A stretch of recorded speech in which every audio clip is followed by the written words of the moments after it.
girl, just start over because it ain't giving a lot of people anyway. But anyways, that's why I didn't really do a lot of videos on this because, child, I like crowd interaction. And I don't be liking to feel like I'm talking to myself. But anyways, all right, let's go. All right. Hey, what's up? It's your girl, Neek, and you're tuned in to Neek at Night. And tonight we're going to be talking about this YSL trial. Now, if you guys are on my YouTube channel, y'all know that I live for a good trial, okay? I covered the T.I. and Tiny trial as it pertains to the doll case. I covered Meg Thee Stallion and Tory Lanez. I went there and I covered that.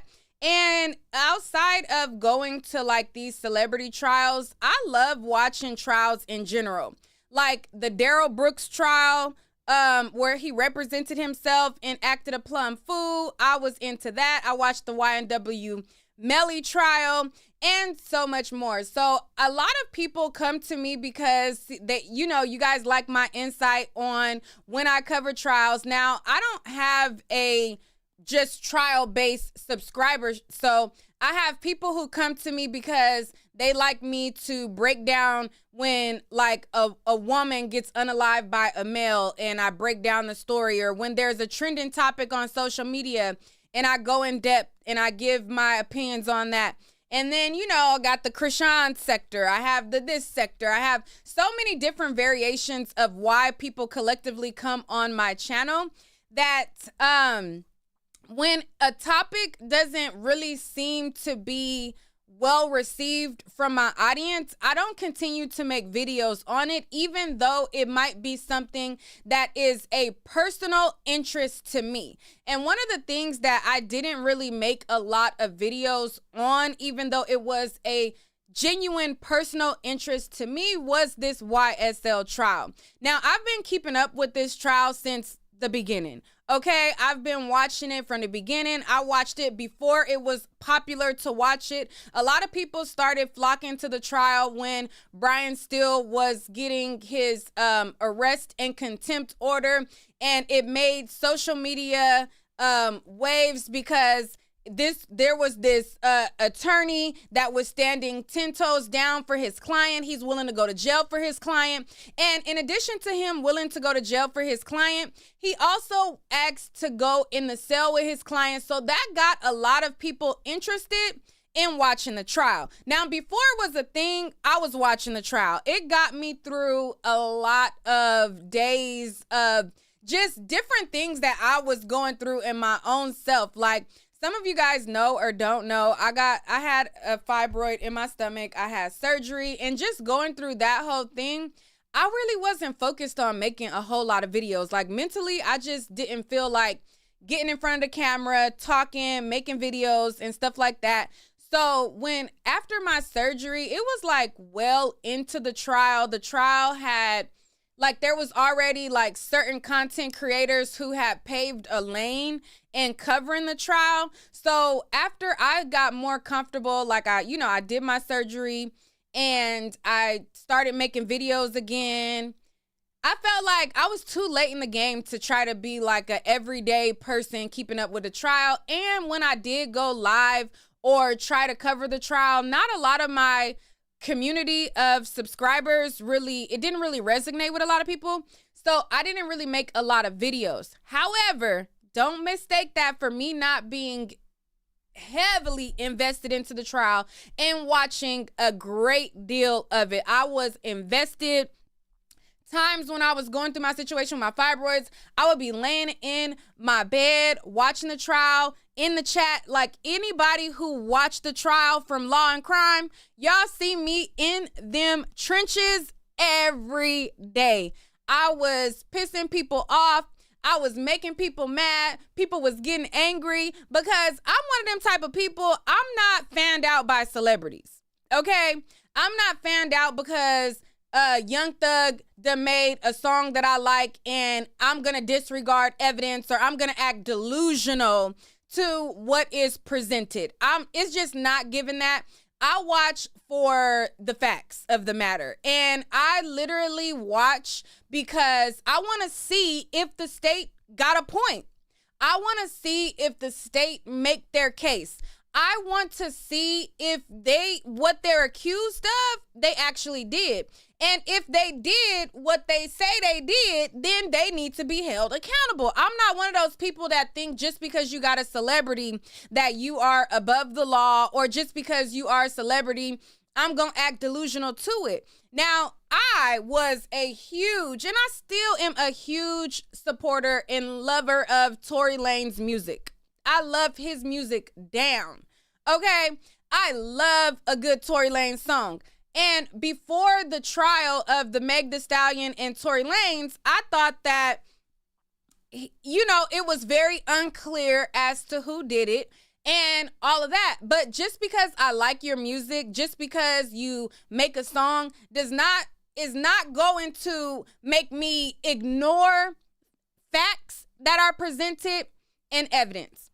Now, fortunately for these 6 defendants who did this leg of the trial, the state did a very horrible job at presenting the evidence. And as the judge said, they were very sloppy in their presentation. So some of you guys who have not been keeping up with the trial and you're not really familiar with all of the particulars, because I didn't really cover it in great detail on my channel, I'm gonna just break down a few things just so that we can get brought up to speed on just like what happened with certain things within the trial and where we are now. Because now that there has been a resolution in the first leg of this trial, there is a lot of conversations that are going on, and there are a lot of people who are saying certain things based on the outcome of these 2 individuals.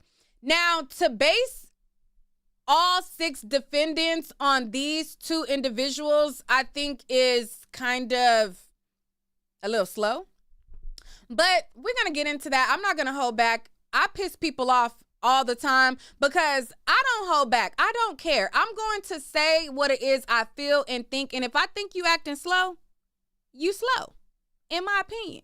Now, do I have my slow moments? Yes. When I first started this live, it was giving slow because I was scatterbrained and I was all over the place and it just was not connecting. However, I'm going to tell it how it is. Okay, so boom. If you guys do not know, Young Thug was accused of being this gang leader in this criminal enterprise that the state alleged to be his group YSL.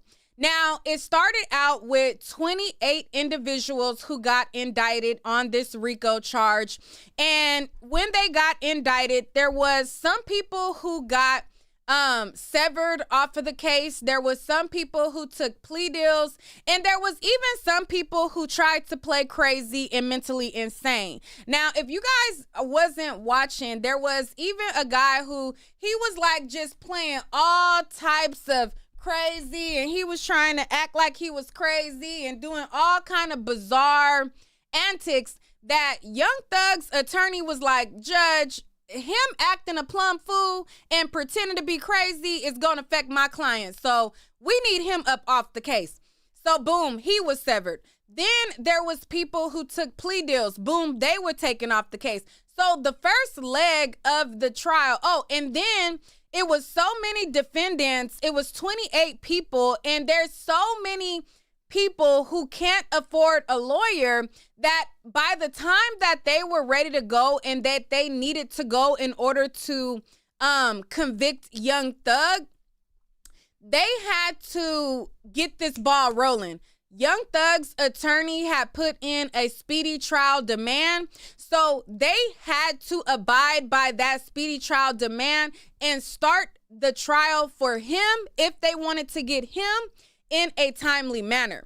So the show had to go on minus several defendants because not all of the defendants had counsel at the time that it needed to go forward for them to get a conviction for Young Thug. So again, there was more people that was severed off of the case. People think that because these 6 individuals went to trial that that's it, that's all she wrote, and that's all for the story. And unfortunately, that's not it. It started with these 6, but there are still some people behind bars, and there is a whole next leg of the trial coming up. So I'm going to call this trial leg 1.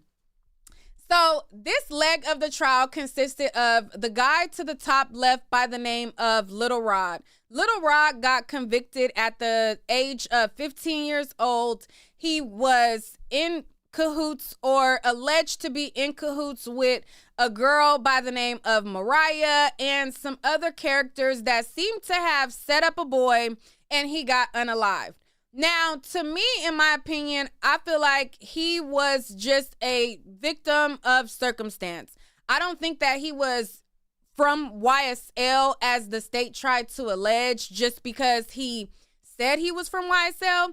I think that he grew up in the area, and by default, I grow up here. I'm from Cleveland Avenue. I'm YSL, and that's, what he claimed. But I don't think that he was YSL in the sense of he got a close relationship with all of these individuals, and he was like, gang like that, if that makes sense.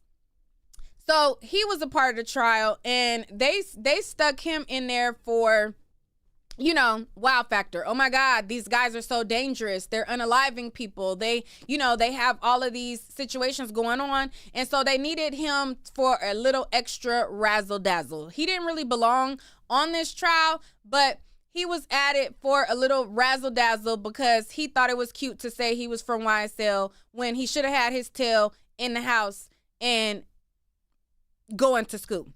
Anyways, so then we have Young Thug, who was also a part of this, and they were alleging that he was King Slime. They were saying that he was the one to be feared. He was the one that was the most dangerous, and they really wanted to get King Slime. Now, the state basically alleged that Young Thug was the shot caller. He was the one who was ordering hits on people, and he was the one who was at the head of this gang war. Now, there has been a lot of debates whether or not they were a gang, not a gang, if it was proven that there was RICO, not RICO, and so much more. In my opinion, I think that it was proven that they were a gang, and that's my opinion. Okay, I'm entitled to my opinion. The jury, they decided on the fate of these two individuals on what they were presented from them. But in my opinion, looking at the whole picture, I believe that YSL was a gang, okay? And I think that, in my opinion, even though the state was very sloppy in their presentation, I believe that they proved that there was a gang war. If YSL is getting shot at, YFN, Lucci's crew, is getting shot at, and each time there is a shootout here, there's a retaliation here, and each person is a member of each gang, they was feuding, and it was a gang war, period. However, because they were so sloppy, they did not present the case effectively that it needed to be in a convincing manner for the jurors. And I think, in my opinion, because Adrian Love was so dirty, a lot of people dismissed that fact. They dismissed that, and like Black Butterfly in the chat just stated, and they said they didn't prove an enterprise though. And I agree with you on that. I don't think that they proved that the things that they were doing as far as selling their nickel bags of weed and, doing certain acts, I don't think that they fully proved that it was this enterprise and they were doing it in furtherance of the gang and things like that. However, some of the stuff was retribution for the gang, in my opinion. Okay. So I feel like there's two things that can be true. They didn't prove that it was this criminal enterprise, like it's Pablo Escobar, and he transporting keys, and he got all his hitters, and they didn't prove it in that regard. However, it was clear that there was a gang war. Okay. was clear that there was a gang war. And so that's just how I feel. I feel like it was clear that it was a gang war. So anyways, so the state basically put on their case, and when they put on their case, it was not very clear the facts. And the first leg of the trial, it was all over the place. It was so scattered that I would literally be at home watching it like, okay, you just start talking about this shooting, and then the very next witness would be talking about a totally different incident, and then they wouldn't complete the story for this. Then they would go to a different witness that would talk about a whole completely different thing. And then they would put on a witness that would talk about something totally different. And then by the third witness, now we finally finishing up a piece of the first story that they first told us. And so the first part of the trial, it was completely all over the place. I was like watching it, and I was like trying to like ping pong, and I'm like, okay, they started talking about this, and then they got back to this, and then they went here, and it just was not cohesively put together. By the middle of the trial, I want to say about 6-7 month mark-ish, they started to try to streamline it a little bit better. It wasn't until the last leg of the trial to where the dots started to connect a lot more.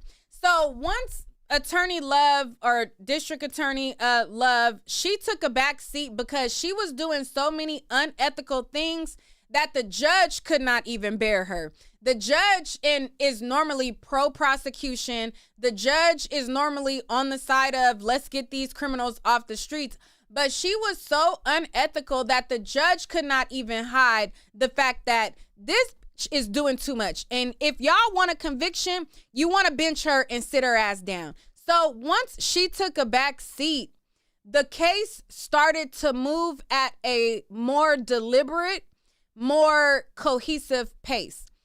However, there had been, up until the point that she took a bench, so many Brady violations, so many unredacted forms being presented. There was so many unethical things that by the time that other attorneys tried to take the reign of things were already in people's mind corrupt. And when you feel like you want the criminals to go free, to stick it to the prosecution, that's how you know you fucked up.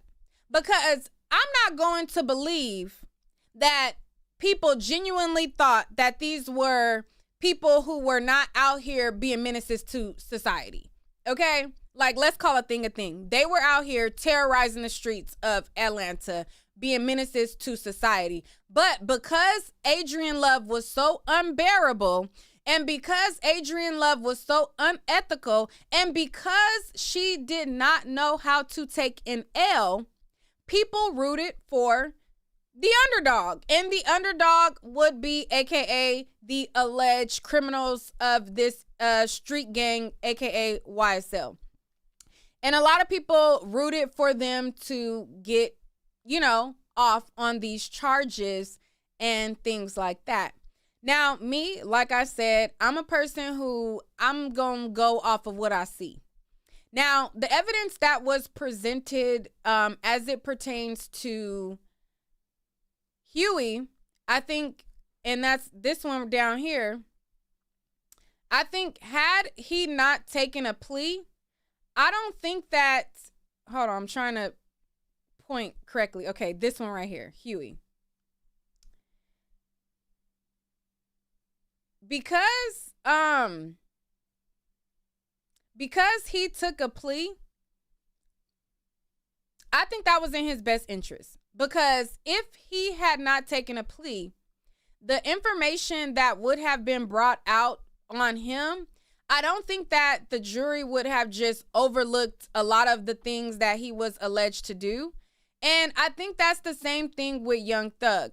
A lot of people are alleging or claiming, oh, well, since everything worked out for these two, that nobody should have took a plea. And I don't agree with that. I think that because Young Thug took a plea, because Huey took a plea, because Little Rod took a plea, and because Nichols took a plea, things worked out a lot better for these two. Now, all throughout the trial, I always felt like Yak Gotti had the best chances out of a lot of them. I felt like they didn't really, outside of him standing on YFN Lucci's car, they didn't really prove enough for me to say guilty on Yak Gotti. However, the information that they had for Shannon Stillwell, I believe that he was guilty of a lot of things, and I believe that he got off by luck. Okay? I believe that he got off because the prosecution was so unbearable that we're willing to let this degenerate go free. And I say that based on the things that I seen in the trial. I don't care who get mad. I said what I said. I feel like he was a menace to society. I feel like he was out there making trash music and trash decisions and doing the absolute most in retribution for get back of his friends. Now, I'm not saying that he wrong for getting get back, because that's the name of the game and that's what is going on in the streets. When you in the streets and you rivalry and you in a gang and the other people in a gang and you know what I'm saying, you kill a op, you kill a op. You kill a op, you kill a op. And that's kind of what it is. So I'm not saying he wrong per se of going by what go down in the streets, but in my eyes, he was guilty of a lot of things. And he got lucky because the prosecution was so unbearable that they were willing to allow him. I'm going to give you a get out of jail free card because I can't stand the state so much. And because if we don't send a message to them, they will think that it's okay to maliciously prosecute people. So I think, in my opinion, he got lucky. Okay? I think he got lucky. And I think that he was, and some Black Butterfly said degenerate. Oh, this is too much. Girl, you might not be able to take me, honey. Okay? You might not be able to take me because, child, I was not a fan of him. However, quite the contrary, though, I was a fan of his attorney. I really liked Max Sharp, and I think that Max Sharp did the best with what he had available. I think that he was zealously advocating for his client, and I think that he was a phenomenal attorney. I think that he came out there punching and swinging, and I think that he did a damn good job. Okay, he did a damn good job. I was rooting for Sharp, even though I wasn't a fan of his client. And that's weird because it's like, I'm rooting for the attorney, but I'm not a fan of your client. But I really like the work that you put in on behalf of your client, and you worked with what you had and you did the damn thing. I was a real big fan of Sharp. I thought he did excellent. Now, in his closing, he pissed me off because there was a lot of points that I felt like, you're losing me. What are you talking about? But when it came to the trial and the meat and potatoes of him, like, not letting nothing slide, him putting the state on notice that he's not about to play with them, and him basically holding the state accountable for their BS that they was trying to pull, I was rooting for him all the way. Like, go on, child, do your big one for your client, even though I feel like your client was a menace. Anyways, a lot of people, they're not going to be able to take me, but I said what I said. I stand on that. Anyways, so in addition to that, I feel like Brian Steele, Keith Adams, I feel like they zealously defended their client. which was Young Thug as well. A lot of people, you said you can't wait to hear my thoughts on the juror interview. Child, they not gonna like some of my opinions about the juror interview either, honey.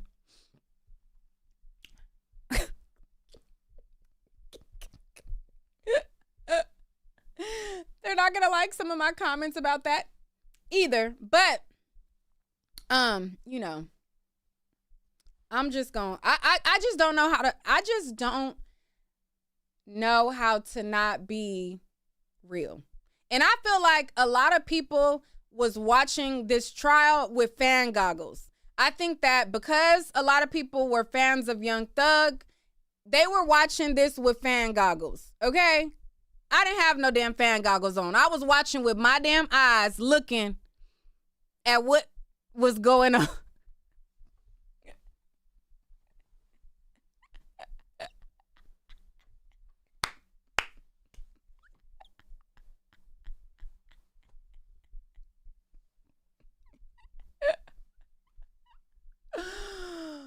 Oh, shoot. Oh, my God. Oh, my God. Okay, let me stop.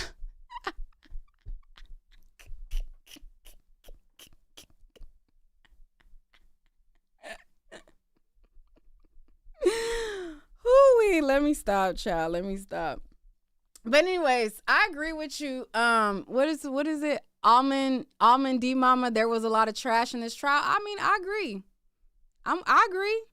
I agree that love was unbearable. I agree that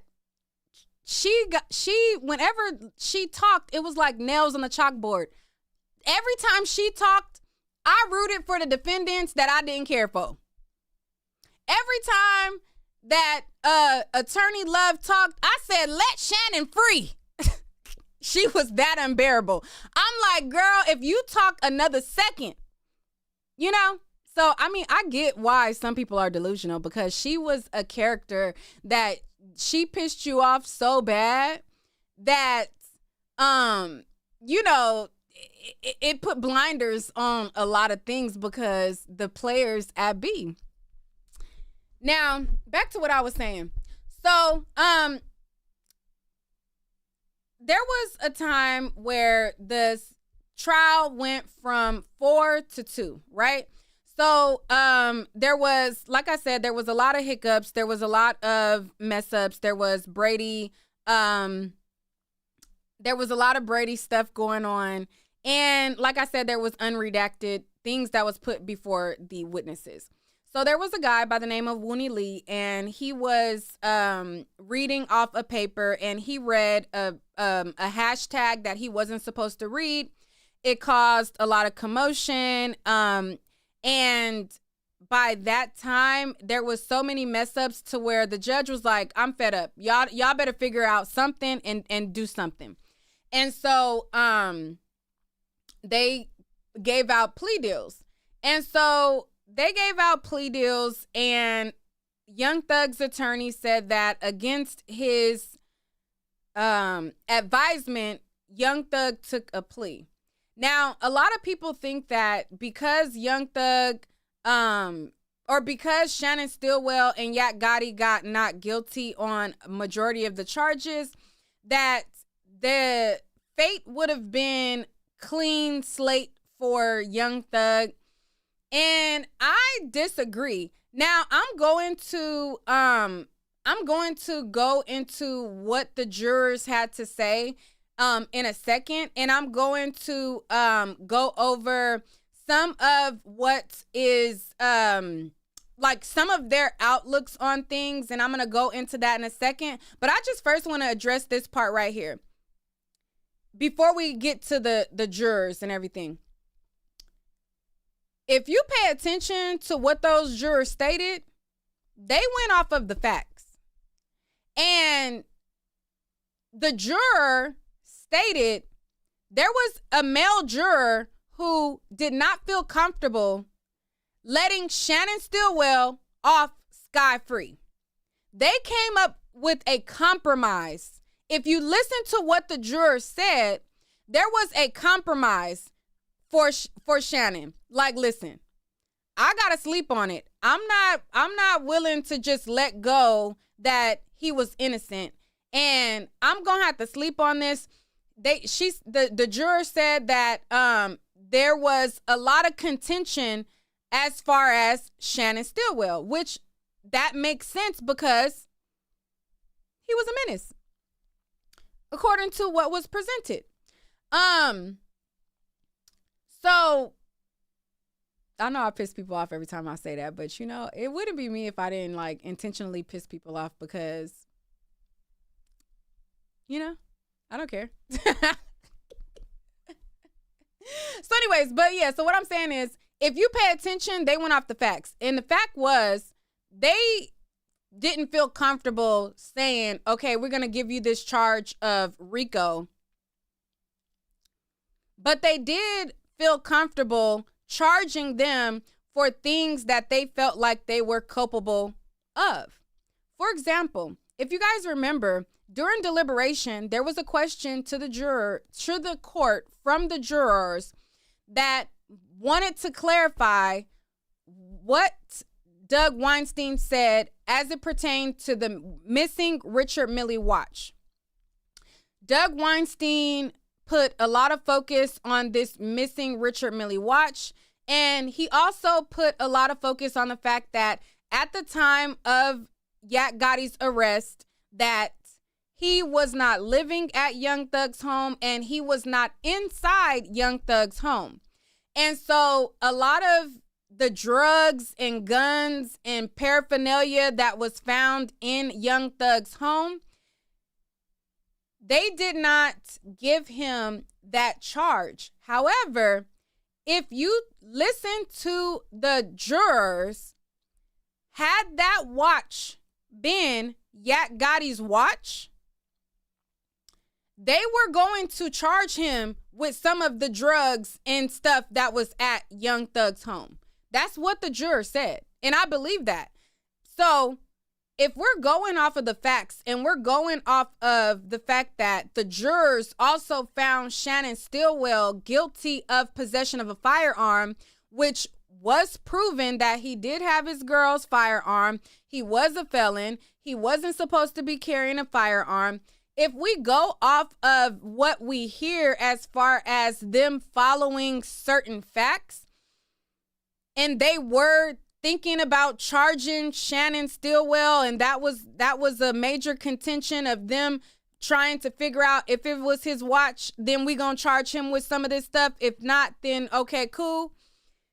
It was Jeffrey's home that these things were found in. It was found in his closet. It was found in his cabinets. It was found in his underneath his couches.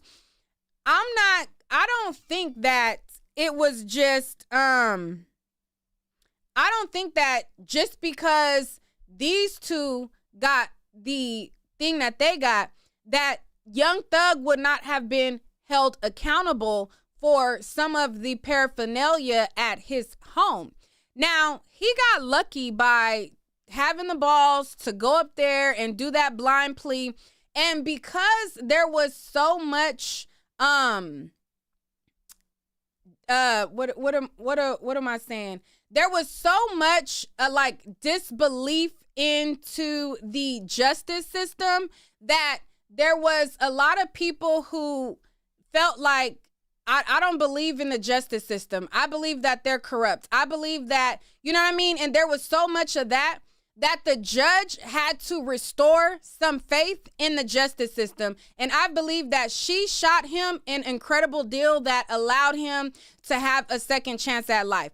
If Young Thug took everything to trial and the jury was going to decide his fate, I don't believe that they would have just dismissed all of the things that was found at his home and everything like that, and the judge would have had to sentence him based on that. She was able to shoot him a lot of bail because, number one, she wanted to restore faith in the justice system. And she even made a comment when she gave him his plea, and she said something to the fact of, in the interest of the public and the interest of justice, she was given that plea. And so it is my belief that because there was so much corruption, he got that sweet deal. But if you listen to what the jurors said, they were going off of the evidence. And the evidence showed that some of these things that was found in his home, you can't just automatically think that he would not have had any type of responsibility or accountability for that just because how things worked out for these two. We see that they held Shannon Stillwell accountable for the gun, and they were trying to hold Yak Ghani accountable if Doug Weinstein had said that it was his watch. So you can't think that, oh, well, Young Thug should have just waited. I think that him taking a plea helped the chances of the other individuals. I think that by him getting off the case, the state getting a message from Juror 56 and Juror 56 saying, listen, I'm not about to be here a whole nother year while y'all trying to charge just 2 people. So I'm going to vote bias against y'all. I'm not going.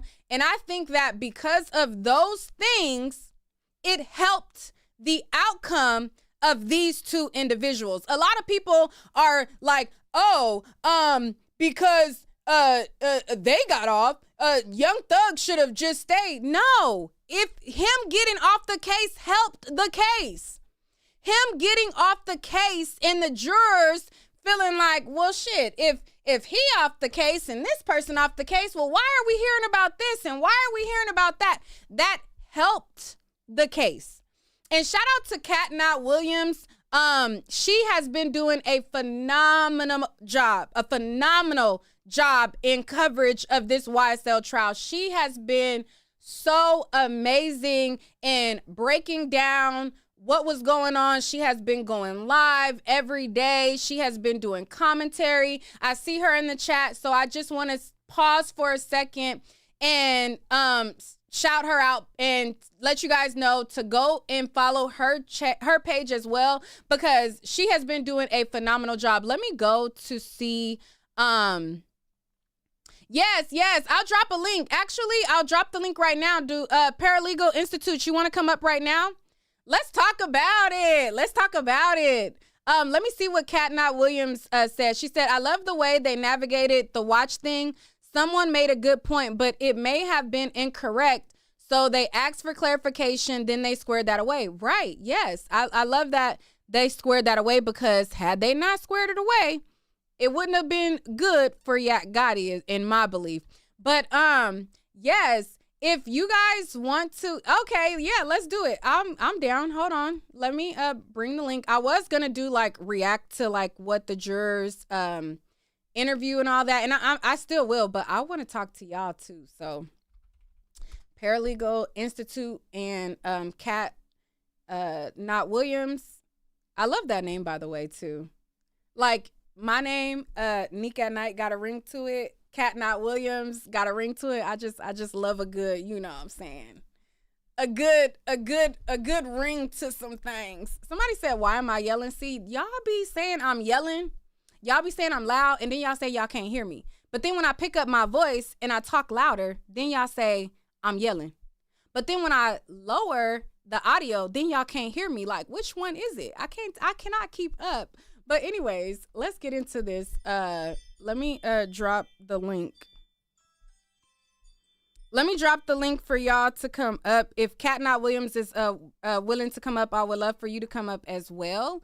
But Paralegal Institute, here is the link for you. I would love to hear what you got to say, but let me go. Just give me 1 second to answer my door.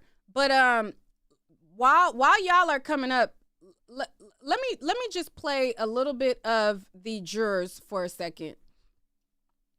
Let me play a little bit of what the jurors had to say. Well, I gotta go answer my door real quick. But let me play this for a second, and then I'm going to pull up. Let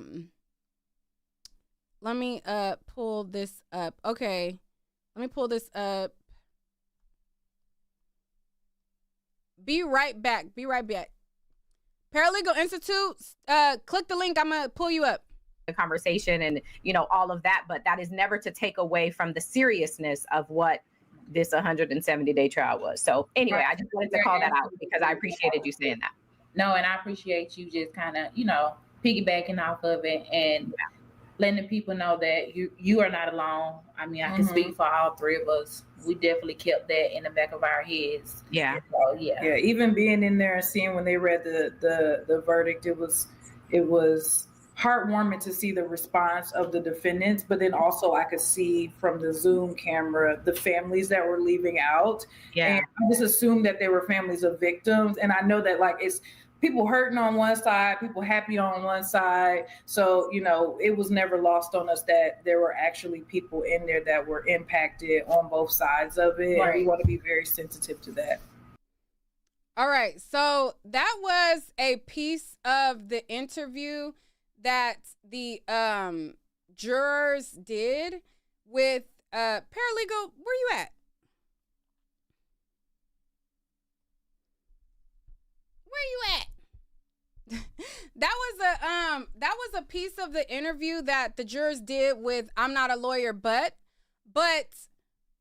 let me I want y'all to hear something before we get into the jurors, because a lot of people are basing their opinion off of the jurors that did an interview with I'm Not a Lawyer, but, and they're dismissing the fact that there was 12 other jurors with different personalities, and they're disregarding the fact that other jurors did have contention. Other jurors did have feelings of, I'm not sure about that. I don't really know about that. And so a lot of people are thinking, okay, I'm about to pull you up right now. Let me pull you up right now. Hey, what's up? Yo. Okay, how you doing? I'm good. Hold on, let me put it on the oh dang. How do I do it to where let me see. I'm looking around like trying to find out what's going on here. Okay, wait. I think okay, so I'm trying to figure out how I could show you on here. Wait. All right, hold on. I'm about to get it right. Hold on one second. I was trying to see how I could show you and me at the same time, but I think I'm going to do it like this. Hold on.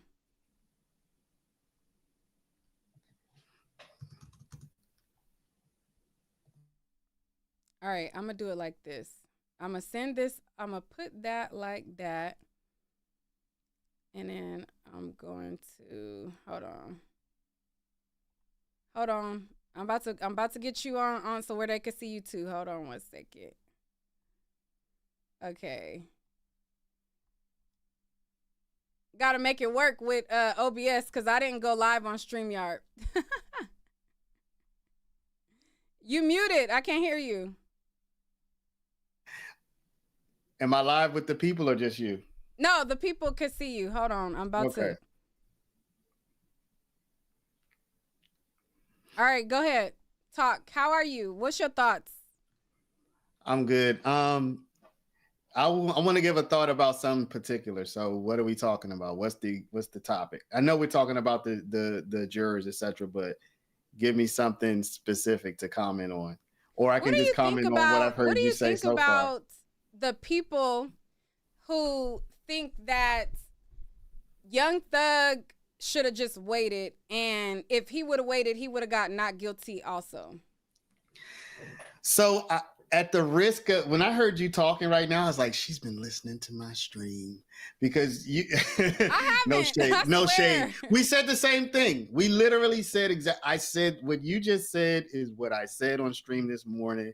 Somebody was generous enough to send me a super chat saying, oh, well, if Thug had waited, you know, he could have probably gotten found guilty on all charges, found not guilty on all charges. And I'm like, well, let's look at why Yak got found not guilty on the drugs, right? Yak got found not guilty on the drugs probably because he didn't live there. That was Thug's house. And then you have people coming in like, well, you know, that was probably his part. Like, It's his house, okay? He has millions of dollars of jewelry there. He has, if not $1 million worth of cars there. He has his clothes there. He has his gold plaque from his barter six there. Well, how is Thug gonna argue that he doesn't live there? So I think the idea Thug was gonna get found not guilty on everything. I'm not saying whether he is guilty or not. I'm talking about trying to think about it from the perspective of a juror. There was going to be a strong case for those drugs and for the machine gun, the switch. So yeah, and those alone carry a huge sentence. Yeah. But now, if you want to go into the conversation, and I only play this game, what would have happened if. I try not to play that game, but when people bring it up, I'll entertain it. Yeah, because I mean, Yak Gotti got stabbed in jail 2 or 3 days ago. So if Thug had stayed in jail and fought, maybe he wasn't at the same kind of risk as Yak and so on and so forth. But you don't know what would have happened if he would have stayed in jail. So when people start going off into what we don't know, there's no way to know how everything would have developed. But one thing I can say is, even if you think about it from the perspective of if he had gotten convicted, would his sentence have been less, or that's something else we don't know. Like, there's no way to know if he would have gotten a better, more favorable sentence if he had been convicted or not. So he weighed all of his options. He did what he felt he had to do. He's free. So I think, yeah, and I think that people are the attorneys who have been litigating this case, they admitted that they relied heavily on social media.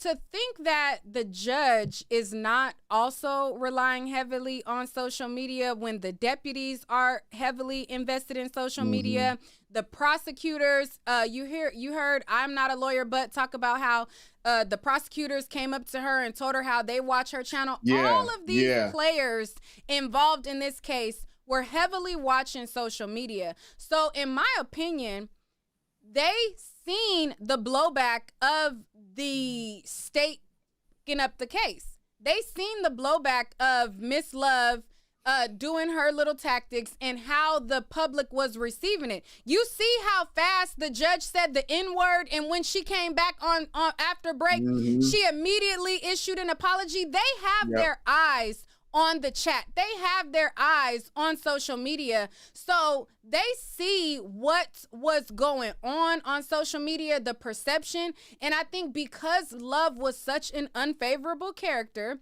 that the judge shot some bail that I don't think would have necessarily been as generous had Love been not such just an evil person.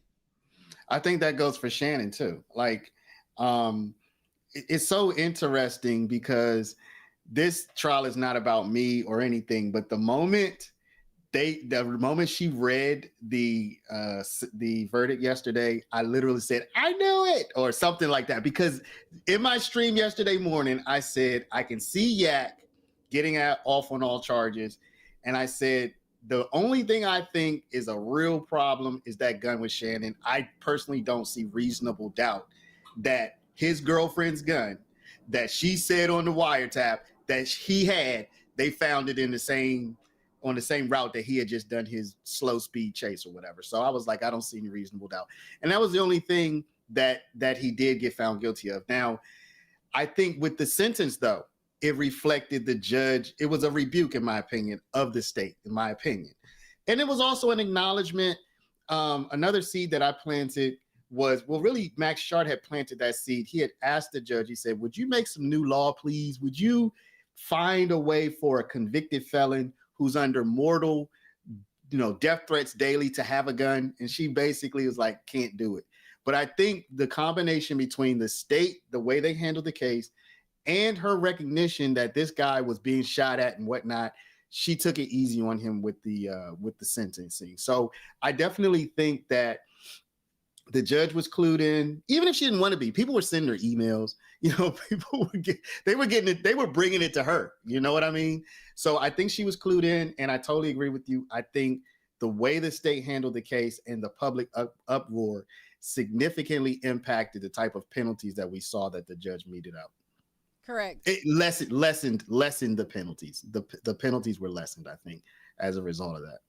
Right. So did you watch the interview with the jurors? Yes, I sure did. Okay. I think I saw beginning to end, probably. I did too. Like before it even started, I got the notification that she was going to be interviewing 3 jurors, and I was like, wait a minute, what? So yeah. And I didn't get the notification. It came on my YouTube's recommended or whatever. I clicked that, and I'm like, I'm waiting with my popcorn. Huge scoop, and she did an excellent job. Right, but before we talk about that, because I do want to talk about the jurors, I want to play a particular part of what the juror 409 said in her interview with Dennis Byron. And okay, I want to play that because a lot of people are going off of these 3 jurors' unity and thinking that, oh, well, if they thought like me or if they thought this way, it would have been this way for all, right? Okay. And so I just want to play a little piece of what Juror 409, she was not selected, she was an alternate, but she said something that made sense to the unity that they had in their interview with I'm Not a Lawyer, and I'm going to make a different point after. Just give me 1 second. No problem. So let me play just this piece real quick. Well, you're not aware of the note that was written. Let me also say this. Like, I think there is presumption that we all knew each other's life. We were very personable in the room. We became a family in the room. Let me say this, that did not happen. Up until the day of deliberation, I did not, outside of knowing what Juror 56 did for a living, I learned some things about him up until the day of deliberation. I didn't learn until the day of deliberation. So at that point, we're all separated. Is it playing? I can't hear. The alternates are separated. Right. The jurors move forward. So again, we did. Can y'all hear it? Paralegal Institute said he can't hear it. Can y'all hear her? So I'm waiting. Can y'all hear her? Because paralegal said he can't. I want to make sure y'all can.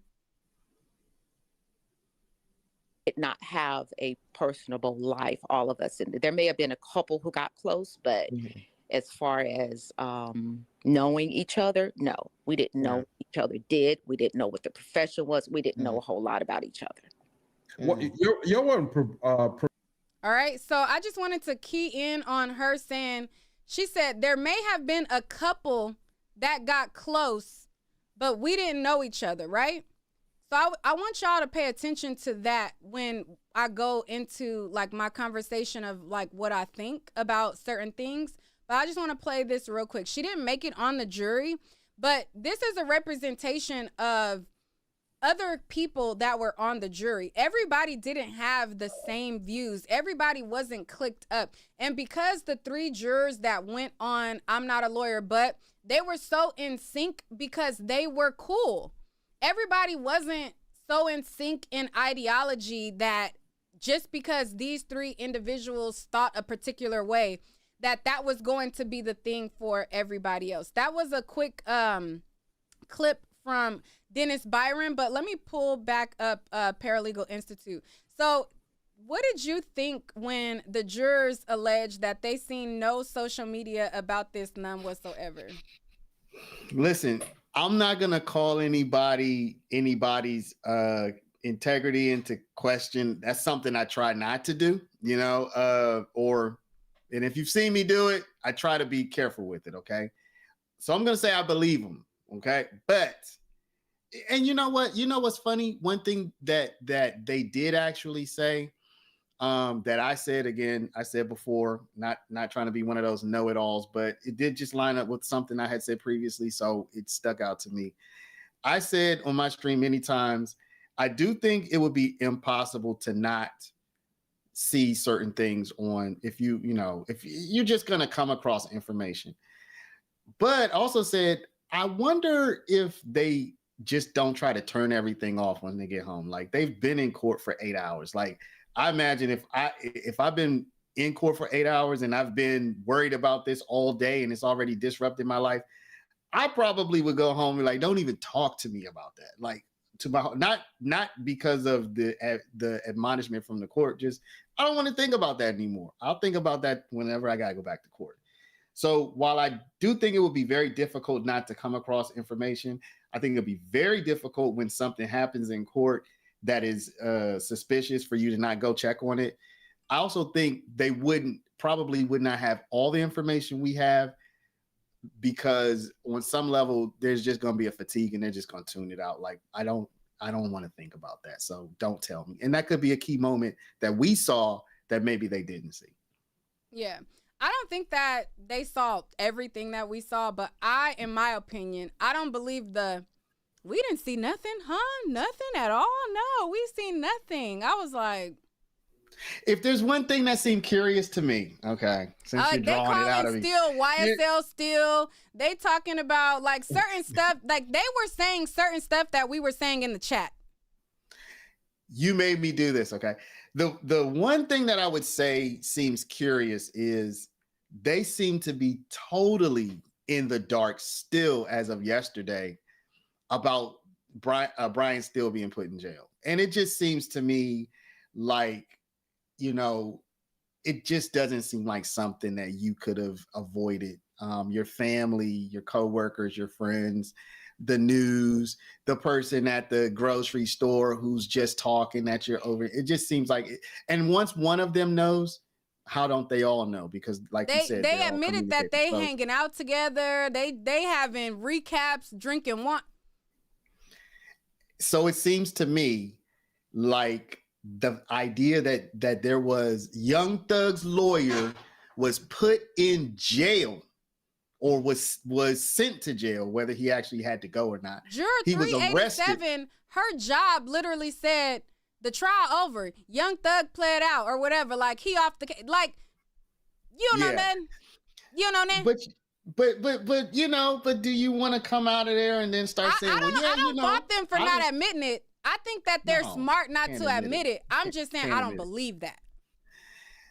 Again, to me, it would have been impossible for none of the jurors to have heard that the judge just threw the big star rapper's lawyer in jail. And what's so funny is, if you watch that part from last night, there was some conversation like, were we there that day? And I'm like, because I have watched it so many times, I'm like, yeah, y'all were there. Y'all, I mean, they weren't in court at the moment it happened, but they were there that day. They were in court before it happened and after, because Woody kept testifying. So, but they know how to answer, and we should expect nothing less than them than to answer. Yeah. Like, so what I'm saying is, I think that is smart as hell to not admit that they was watching social media. However, all I'm saying is, I don't believe that part of it. However, I do think that overall, I think that they were very, very likable. They were very relatable. They were very funny. They were very charismatic. They shared a lot of views from a large majority of the chat. And I think that overall, the interview was amazing. Like, it literally had me glued in from start to finish. Like, I was holding on to like every single part of it. And I wanted to see every single thing that was said. I wanted to know all of the tea.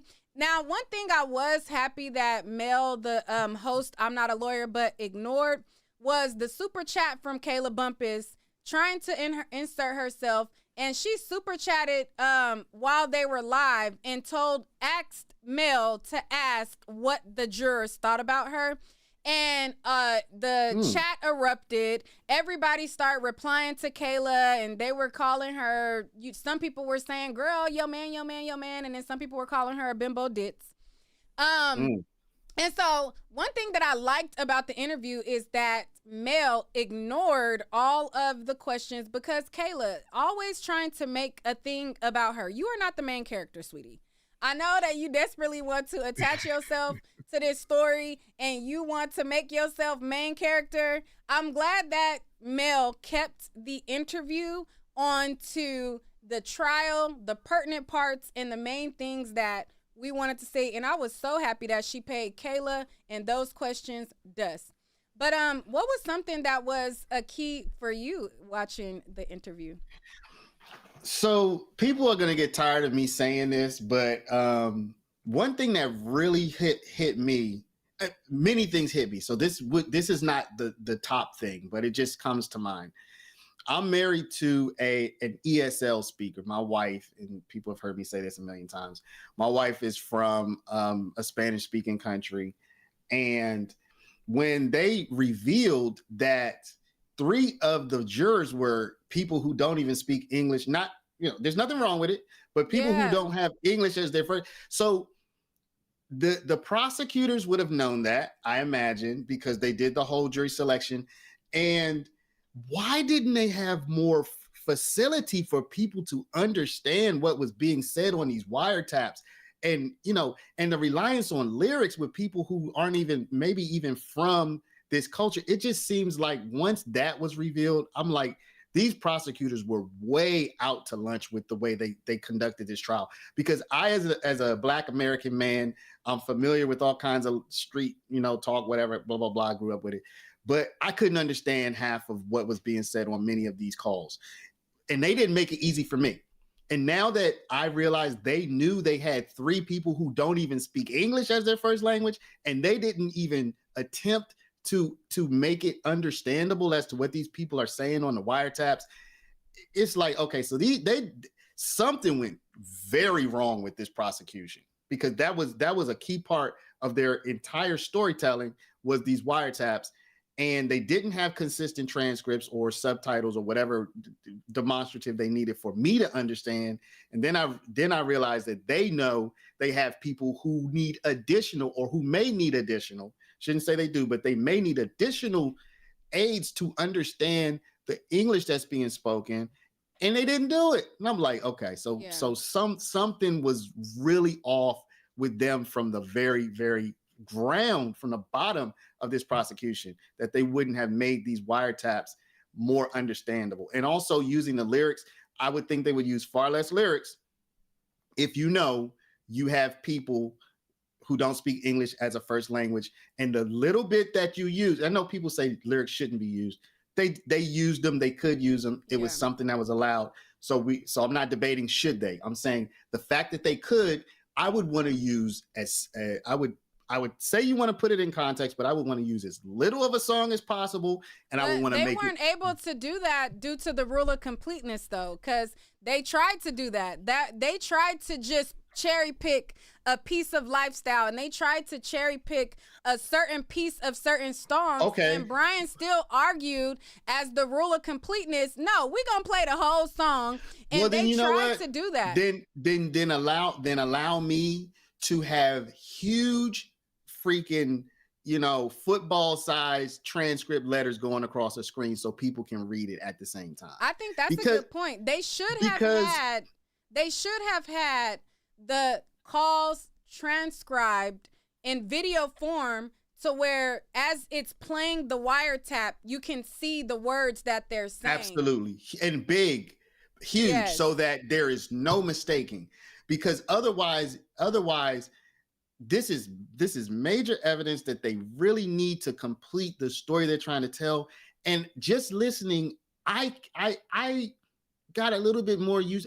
And also one thing that hit me was, these guys are talking like this on purpose. Like, they're talking so that if somebody's listening, because we never know when somebody's listening. So a lot of their conversations is just, I'm talking street talk, but I'm also talking street talk on the phone. You know what I'm saying? So you're talking like maybe you never really know. So I'm gonna try to muddy it up a little bit. So the fact that there wasn't a clear and easy to read transcript, and the fact that they didn't pause it every so many seconds to say, okay, so did he just say this, and that? Okay, now it would have taken more time, but otherwise we don't get the message. So what's the point? And the reason why, like, all you had to do was eliminate some of these irrelevant witnesses. You don't need 5 witnesses to say the same thing. Right. Get one witness, your best evidence, best character evidence, your best witness to convey that this person had bullets in the car. Are you going to use the officer? Are you going to use the actual citizen? Who are you going to use? Pick one person to tell us that my car got a bullet in it. Pick one person to tell us that this house got shot up. Pick one person, and if you condense your freaking focus, then you can get to the point of the pertinent pieces that you need, and you can drive home what you're trying to convey. But they kept on putting in so much unnecessary additional information that they didn't have time to focus on the wiretaps and transcribe them and put subtitles on them and all of that. And what do you think about the jurors being under surveillance? So I only learned about that yesterday, or I only really processed it yesterday morning. And I'll be honest with you, I haven't had a lot of time to fully think it through, because the moment I brought it up on stream yesterday, people were saying that one of the jurors was a plant. So the whole conversation I had around it was about, the juror being there being a planted juror who's maybe also under surveillance.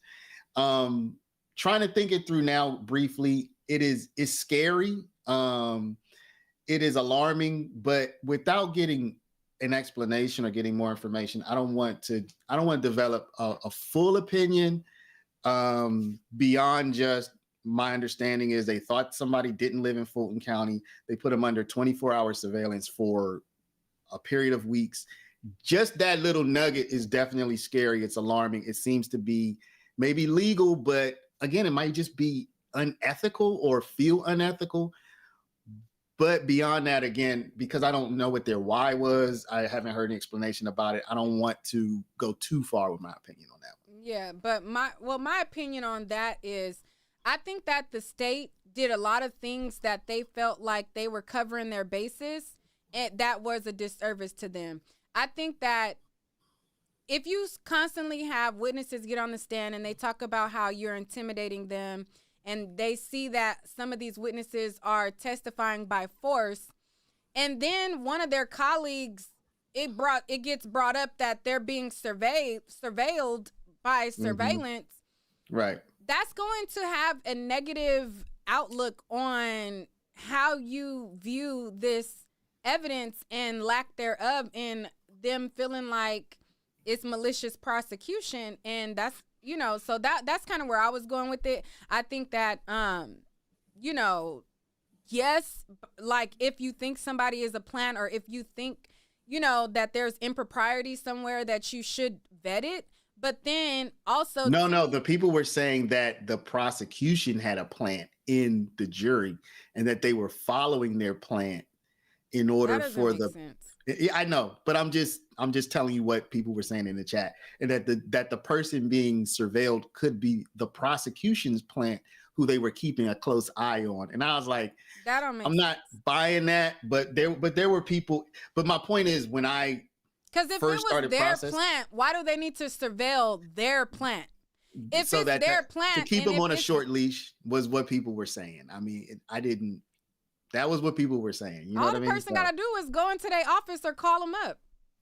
Well, I told people, I said, like, we're about to see your plant, and there were a few people, your plant, juror plant theory or hypothesis about to be tested, because I said if you get not guilty on both murders, impossible there was a plant, because there's no way the prosecution could plant somebody who then will vote not guilty on a murder. So you're either going to have to get a guilty verdict, or hung jury for your plant hypothesis to have any water, or any weight. If you get a not guilty on even one of the murders, but definitely both, then the plant hypothesis to me is just disproven.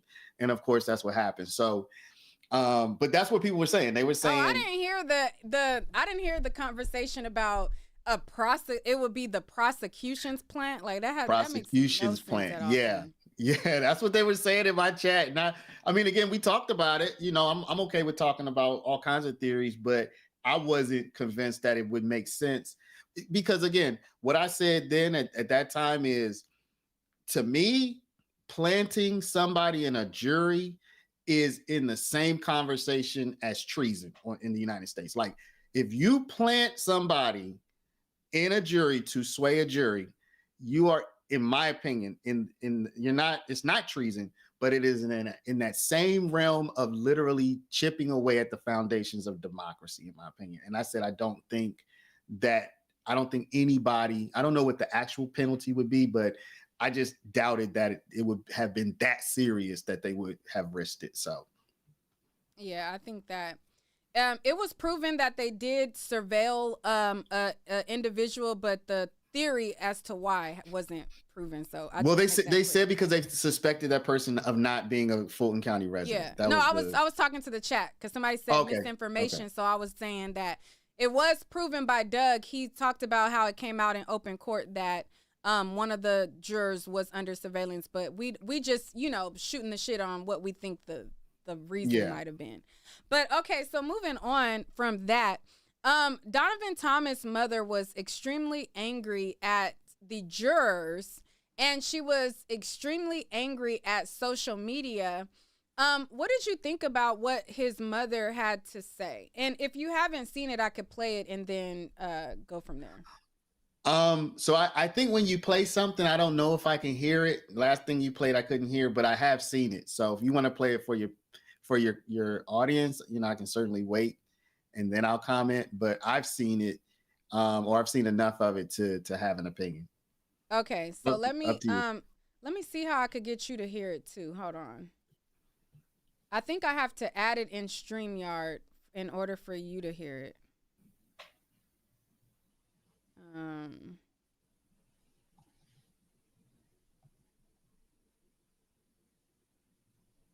Come see him. Let him know it's okay. We're gonna be all right as a family. Because they might not been found guilty in the eyes of the law.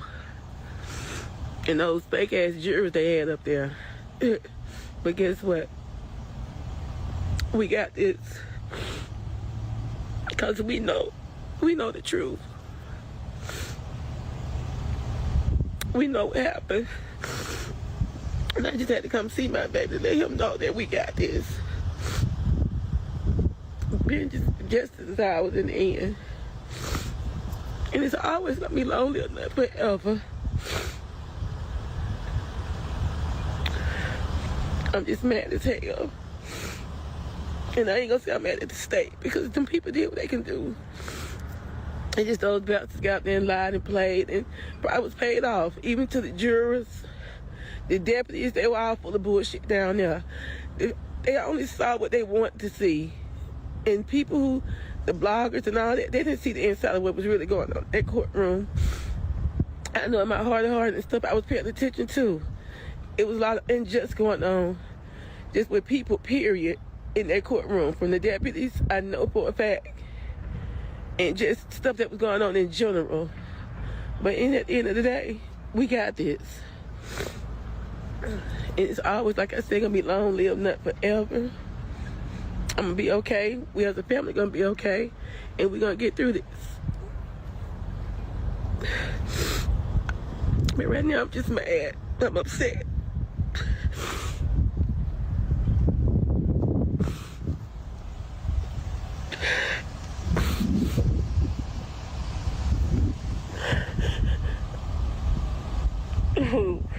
But I still got my faith, my grace and mercy, and the higher power that we do serve. And I just had to come to let my baby know that Mama was there Your daddy was there. We was there. Ned was there. Your stepmom was there. We fought. We fought a good fight. And we're going to continue to fight. And we're going to be okay. We're going to be okay. But Mama just had to come see you. And just talk to you and let you know.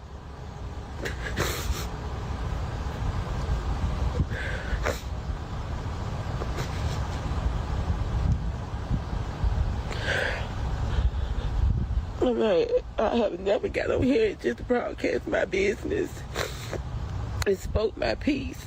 Well spoke.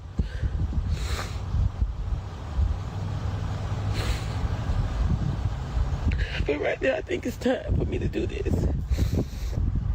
I sat there and I didn't want to go down to hear a verdict. And I kind of wasn't in there. But I already knew it was going to be some bullshit with this. I just kind of felt it in my spirit this morning. So I kind of procrastinated. And we got there, of course. It was the unthinkable was heard, you know, not guilty. But though they know they're guilty. They knew in 2010, January 15th, that they were all guilty. And the parents, they could sit down there and clap.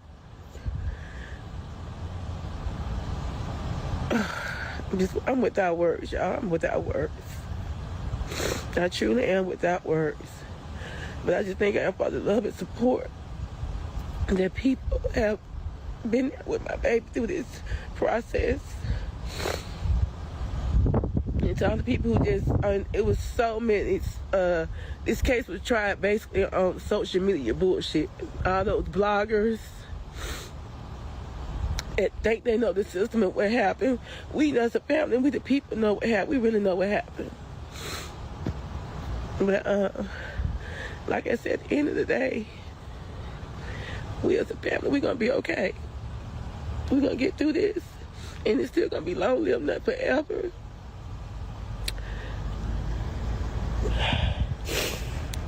All right, so I'm going to pause her right there. I'm going to pause her right there. And what is your thoughts? I could go first, or you could go which way you want to go with it. Well, I'll go. I feel a little bit uncomfortable talking about. Oh, by the way, I can't see you. I can see you on YouTube. I can't see you here. But I feel a little bit uncomfortable talking about this because I want to be respectful of her, and I want to be respectful of her loss, and I want to be respectful of her family. And I don't know Donovan Thomas, and I don't know Shamel Drinks. And for me to comment on them, anything beyond, condolences, rest in peace, anything beyond, as a dad, just trying to put myself in her position, which I know I can't, but, just the little that I can to try to think of what it would be like to lose a child to gun violence and so on and so forth. It's terrible. So I knew that there were going to be winners and losers yesterday. I knew what the people wanted, but also knew that there would be family members and friends and loved ones of the two guys who are not here, who, if the YSL defendants won, those people would lose. And I think it's terrible for them. And, I think that's the most I want to say about it. It's just terrible for them, and I feel for them. Yeah, so I'll pick up. I think that, like in a lot of deaths, there's a lot of misplaced anger. I have lost a lot of family members, and I've done funerals and dealt with different individuals, and in a lot of instances, there's always misplaced anger, and there's somebody to blame at the end of it. So when I watched it, I just felt like it was a mother with misplaced anger. I feel like she is rightfully so angry because she lost her baby. Now, whether or not her son was in them streets thugging and putting hits on people's heads and caught in the midst of this gang war and all of that, to her, that's her baby. And her baby was unfortunately lost his life. And as a result of him losing his life, the state sold her a dream that they would be able to get her justice. They paraded her at the plea hearings. They brung her to court, and they sold her on an idea that they were going to be able to deliver. Now, because she has a bond with the state, and it was revealed in certain people who were there saying that Hilton was hugging on the family members, crying with them. So she has a bond with the family. The state has a bond with the family, to where the mother is not going to call out the person that's letting her cry on their shoulder. You get what I'm saying? So if I'm mad and I'm angry and I don't get the justice that I feel like I deserve for my child losing his life, somebody has to be to blame. And so if the state is feeding her, listen, we fighting. You see, we trying to intimidate these jurors. We're trying to make them speak. We even getting them out the hospital. We're doing everything we can to get a conviction. If they're giving that story to the mother, I can see her feeling like, I'm putting all my faith in y'all. Y'all trying y'all best. And they're not seeing how it was put together sloppily. It was put together under malicious prosecution. They tried to get a win by any means necessary, and you never win when you play dirty. But because that's the shoulder that she was able to cry on, and those are the people that were, they used her to get an emotional reaction. They knew what they were doing when they put that guy on the stand with a half of a head. They knew what they were doing when they brought Donovan Thomas and Shamel Drink's family to that courtroom. They were hoping to rile up the jury and get an emotional reaction and to play on their heartstrings. And because the jurors was not buying that play, it backfired. And because the mother is so emotionally invested in the outcome of somebody being held accountable, that she did not realize that she was used as a pawn. She did not realize that these people used you to try to have a tactic to play on and try to get an emotional verdict versus a verdict based on the facts. There was no reason that guy with half of a head got up on that stand. So let me say this.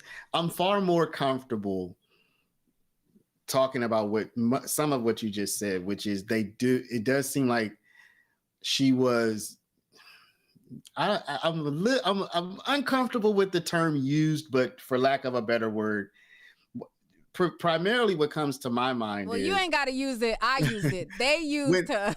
When Thug pleaded guilty and they all but insisted that she give a victim impact statement for a guy who wasn't even accused of having killed her son. To me, that was a good example of what you're saying. And also, I don't know who said it, but I did see somebody say it, that, after Hilton gave her closing, she went and hugged the families crying. So yes, that it's heartbreaking for the family, though. I think that's what I really want to represent is my takeaway from this, because she had to trust the state is her only possible or reasonable way of getting what she might feel some kind of justice for her son. So she had to trust them. She didn't have any other option. And if she had other options, maybe she would have taken a different one. But in this game, game's a bad word, but in this situation, the only one who could offer her any kind of justice was Fulton County District Attorney's Office. So of course she's going to go with that. And like you said, her communication is going to be with them. She's not going to be talking to Brian Steele. He's not going to be giving her an update of what's going on. He's not going to be asking her opinion and how she's doing, probably. But that's because of the way that the system's set up. It's not due to any lack of empathy on his side. It's just the way the system's set up. So she would have to trust the state. And I agree with you. I think that they took advantage of the families. Some of the family members have even spoken out and said that. So I'm really reflecting not only what I feel like I've seen, but also what family members have said. But at the end of the day, she's probably never going to get any justice for her son. And that's tragic because you can't bring him back. Many people have said, well, he was the fifth biggest blood or fourth biggest blood. I mean, to her, that's her baby. And she gave him the name Peanut, probably, right? Yeah. I mean, usually it's your mom. So he doesn't deserve justice if he's a gang member. He does, people. So anybody who's gonna come at me with he probably was doing this, he probably was doing that. Maybe he was, but if you kill somebody, that person deserves justice. And it looks like, and you know what's the funny not the funny thing. I want to use better terms. The interesting thing in all this is, if Yak had been convicted, if Shannon had been convicted, that still might not have been justice, because there's reasonable doubt as to who did that. You feel what I'm saying? There is, in my mind, there is true reasonable doubt that Yak or Shannon did that. So that might have made her feel better, but that doesn't necessarily mean true justice would have been served. So I think that is where I stop, where I feel terrible for her. But if these guys have been convicted, you might have had her still as a victim. Now they're a victim, and the true person who did it, or people, if it wasn't them, they might still be out there, and then you just have losses on all sides. You know what I'm saying? So that's a perspective that I also have about that. All right. So I just wanted to talk about that. And then now let's go on to Little Woody. Now, Little Woody. Oh, is that who we're going to talk about next? Go ahead. Let's talk about Little Woody. Now, Little Woody got the, did you watch this show, True Blood? True Blood on HBO? Yeah. About the vampires? I did, yeah. It's been Little a while. Woody done glamored a lot of the people that be watching the trial. I see Little Woody for who and what he is. But he has glamored, he done put, the vampire zap on a lot of people, and they are very enamored with Little Woody. So, being that he has charisma, and being that he has a personality that a lot of people like, that was another thing that went against the state, and the jurors also spoke about that in their interview that they did. They talked about how they believed that Woody was telling the truth on the stand. And I was like, oh, so he really is a good finesser, because I seen straight through him, and I seen he was full of baloney. But they believed that he was telling the truth on the stand, and they believed that everything that he said in those interviews were a lie. And I, looking at the facts, everything that he said in those interviews was not a lie. When he said I sprinkled in the truth, there was things that he said that was, I believe, to be true. But I think that was another mishap of the state. What do you think about the state putting Little Woody on, and how that impacted the case? It's so funny that you bring up Woody, because I just went on this whole rant about the fact that the true killers of Donovan Thomas might not have been caught. You know what I'm saying? I'm not going to continue with that line of thought. I'm going to let y'all. That's why I segued to Woody. So, it's impossible to know what Woody was telling the truth about or what he was lying about. I mean, unless you catch him in a lie where he said this, like when he said he can't read. I mean, obviously the man can read. So there's certain things where you could say that's clearly a lie. But about events from 2015, it's impossible for me to know the difference. That's why I focused on the fact that Woody in particular did enough for me to have reasonable doubt about who did. So it's not about me feeling certain that somebody did something. It's about me doubting that these two defendants did it. If I doubt that they did it, that's, as a juror, that's it. It's over. Not guilty. So I think sometimes people get caught up in not guilty, meaning I don't think they did it. Not guilty doesn't mean I don't think they did it. Or not, and not guilty doesn't mean necessarily I think that they did not that do they it. Didn't have a role it just to means play I have a reasonable doubt as to whether they did it. So when you brought Woody in and he started talking about giving the card a threat, and then you see back in the interview he had talked about that, and then he talked about shooting up Rich Homie Quan father barbershop, and then he talked about he stole the chain from Nut, and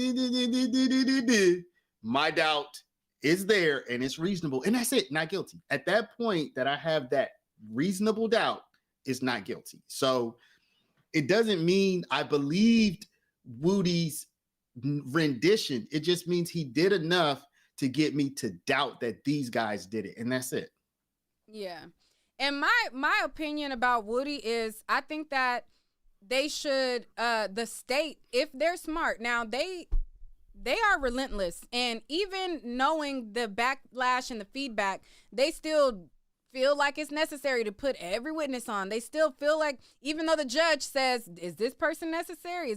They still find a way to get don't take heed of the advice that they should take heed of.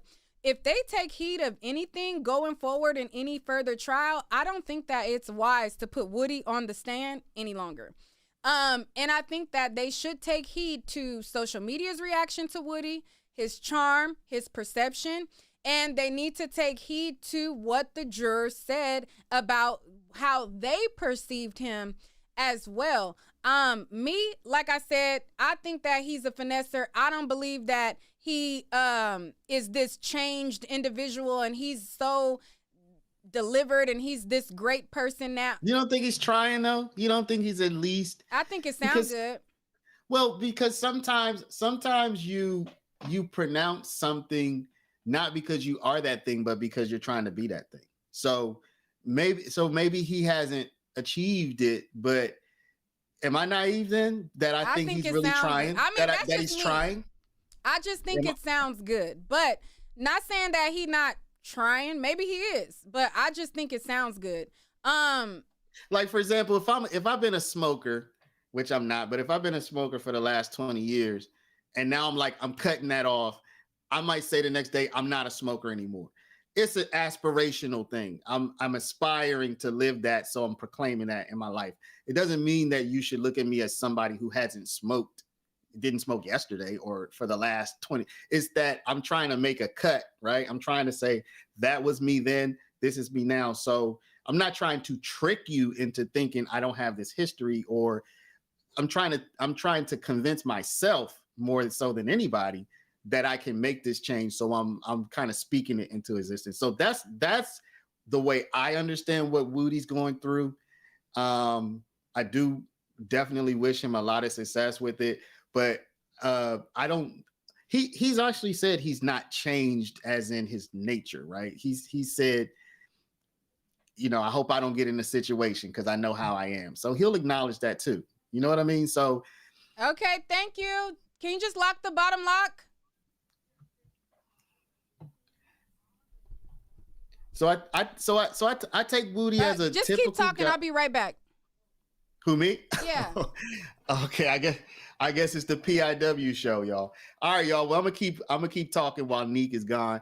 So, chat. I think Woody is trying to be a better guy. I think he's able to feed his family, hopefully without doing anything in the street. He looks like he's been getting a lot of money. He looks like he's been getting a lot of love. And I think as long as he can avoid the darker side of society, going out there and running with the wrong people, running into the wrong type of situations, I think what Woody is doing is trying to mark a change in his life. Now, is he going to be successful? Is he going to live into this proclamation that he's made over the long term? We don't know. I certainly do wish that for him, and I hope that for him. I hope that for him. I hope that for us, right? Because in some sense, if Woody's a better person, that's better for everybody. That's better for society. And also it's better because he will positively influence people around him. Something I said this morning, if these guys fail, after Woody was never charged, but he's kind of in the group. If these guys fail to turn that corner, and if we start seeing these guys getting jammed up again, that is going to be terrible for not just them, but for everybody coming after them, because they got a lot of sweet deals cut for them. And they have a lot riding on, personally and societally. We have a lot riding on these guys turning the corner. So I'm hopeful for Woody, and I think getting that good money legally is good for him. The only thing I fear a little bit is, how did this whole thing get started? Flashing that money in Club Crucial. So, so there's also the downside to it, possibly. That's a lot of the whole like money flashing, some of the stuff. That's why I just feel like I'd be like, okay, you trying, because I mean some of it is just to me ridiculous. But I think that, I agree that maybe he is trying, and I'm not being so hard on the fact of that. I don't think that he's making an effort. I'm just not convinced that he's this angel that the comments portray him to be. Now, the way that you described it, I understand what you're saying as far as like, he's still, what they say, you can take the nigga out the hood, but you can't take the hood up out of him, or whatever, however it go. Perhaps they've said that before. Huh? Somebody might have said that once or twice. Yeah, I mean, they say it like, with like a hood rat or whatever, but what I mean. Yeah. But so yes, he still has his nature, and yes, he still has some of those things in him. And no, I'm not gonna negate that he is not trying. But what I was just trying to say is, I'm not convinced as some of the people in the chat are. Like some of the people. Some of the people in the chat, they be making him seem like he is just. I have a question for you now. Even though it's your show. I can ask questions. Yeah, too, go ahead. Right? Okay. So this is my nature, right? So I like to boil stuff down into like an easy to answer question that get to the essence of it, okay? So this is my question to you. In your opinion, will Woody stay out of trouble? Will he initiate any criminal acts in his going forward? And I'm not talking about stuff like running a red light or anything we would consider relatively minor. In your opinion, if Woody can help it, will he initiate further criminal acts? Or if he can help it, will those criminal acts be a part of his past? That's my question. So I think that. Do you understand the question? Because if he's changed, he might have to react, but he won't initiate criminal acts like violence, like major stealing or that sort of thing. If he's not changed, then in his future, he will initiate further criminal acts. So that would be how I would determine whether I think Woody, if he can help it, he will not initiate any further serious criminal acts, running red lights and stuff like that, not included. I think that that's possible if he relocated. I think that because he's so gung-ho on staying in Mechanicsville or staying in Atlanta or wherever he is from, in that area, I think that the chances that somebody will test him, I think that because there's so many eyes on the trial and because it's hot right now, I think that he don't got a green light on him right now. I don't think that just and because I think if anything happened to Woody, who is the star witness and the person who was paraded around the prosecution and all of this stuff, if anything happened to him, it automatically would go back on YSL, and they would use that in court as a means of saying, look, this person passed away, or they were already trying to allude that YSL was intimidating people. And Brian still had to point out the fact that the people on the stand are not scared of Young Thug. They're scared of the state. So I think that right now, just even without that in mind, I think that it's hot right now. I don't think that right now anybody is testing him, but I think that once this trial settles down and once some of the spotlight is off of the defendants and all of that, if he stays in his environment, he has a greater chance of getting into trouble and winding back up in the same situation. I think his best bet is to relocate. A lot of people feel like, oh, that means I'm turning my back on where I'm from. This is where I'm from. This is all I know, whatever. And they think that, you know, you're being a punk or you're being a buster if you move. I think that, no, like sometimes for the best interest of your family, you got daughters and things like that. I think that it's in his best interest to relocate. So if he stays in the same area, I think once this trial dies down, that he might have some issues. So okay, so you just helped me come to a little bit more developed opinion about Woody, because one thing you didn't mention that you kind of brushed up on is if he doesn't move, he could run into trouble. Totally agree. But also, we don't know what's going to happen once the notoriety and the money start dying down too. So at some point, you know, people aren't going to be asking to take his picture anymore. And as you probably have, I'm sure you've had some streams and some videos that went up to 1 million. And then at some point, the videos started hitting like 5,000. And you like, oh, so there's a feeling like, you know, what do I got to do to get this attention again? Yeah. So, and also the attention with the attention follows the money too. So I would agree with you in the sense that it's a bit of this remains, or much of it remains to be seen, because in particular, if he stays in Atlanta and he's not getting money and his notoriety has died down, that is the worst case scenario for him. So I agree. I think he wants to figure out a way. I don't know how much money he's made. You know, I think it's quite a bit. I hope he's made some investments that could at least put a couple of G's in his pocket every month, no matter what happens. That way he can at least eat, you know, and the hunger pains won't start. And I agree with you. Getting out of Atlanta would be a good idea. So maybe part of this remains to be seen in the next few years as to what's going to happen with him. Yeah. Another part of the reason why I wanted to bring up Woody is because not only did I think that the state did a disservice by putting him on because of his I don't recall, I don't remember, I'm a liar.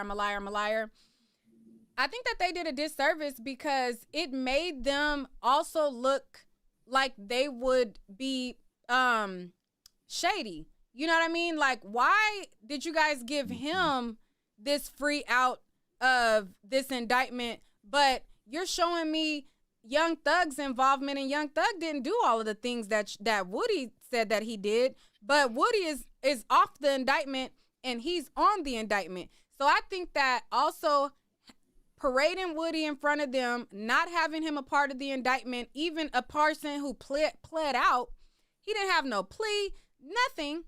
He wasn't even on the indictment. I think that also planted a seed in the jurors for them to go against the state, because it looked a type of way. It's like, you got this person on here and all he had was who can I use for example? Who had the least exposure? Thug had the least. The leader had the least, if you think about it. I mean, he was hit with the RICO, and I mean, you know, he had some stuff that for a first-time offender, you feel like, you know, he could probably work out. You know what I mean? The drugs and the gun was serious, but Thug was like the least charged of this trial for sure. Yeah, so keep that in mind, and you think like, okay, this person only had these items in their home, or you're alleging that maybe they called some shots or whatever, but this person was implicated in the murder. He was admitted to stealing from the decedent. He also had admitted that the decedent put a hit on his head.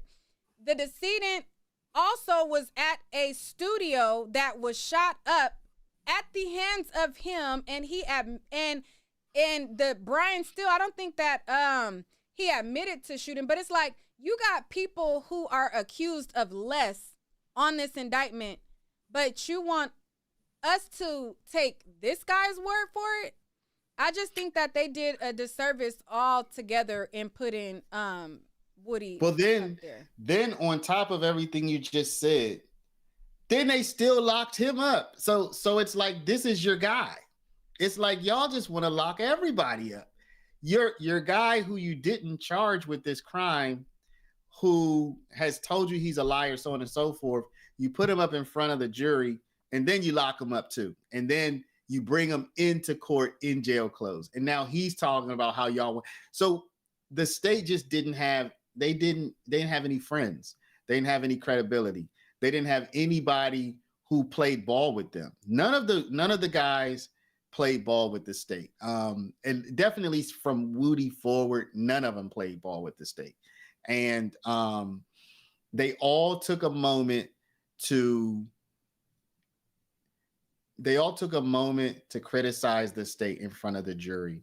All of them made sure that they did that, with perhaps the exception of Obama. I don't remember that Obama, but that guy was so terrified of probably going back to prison that I think even the jury, that's something I don't remember coming up in a question last night. That would have been a good question.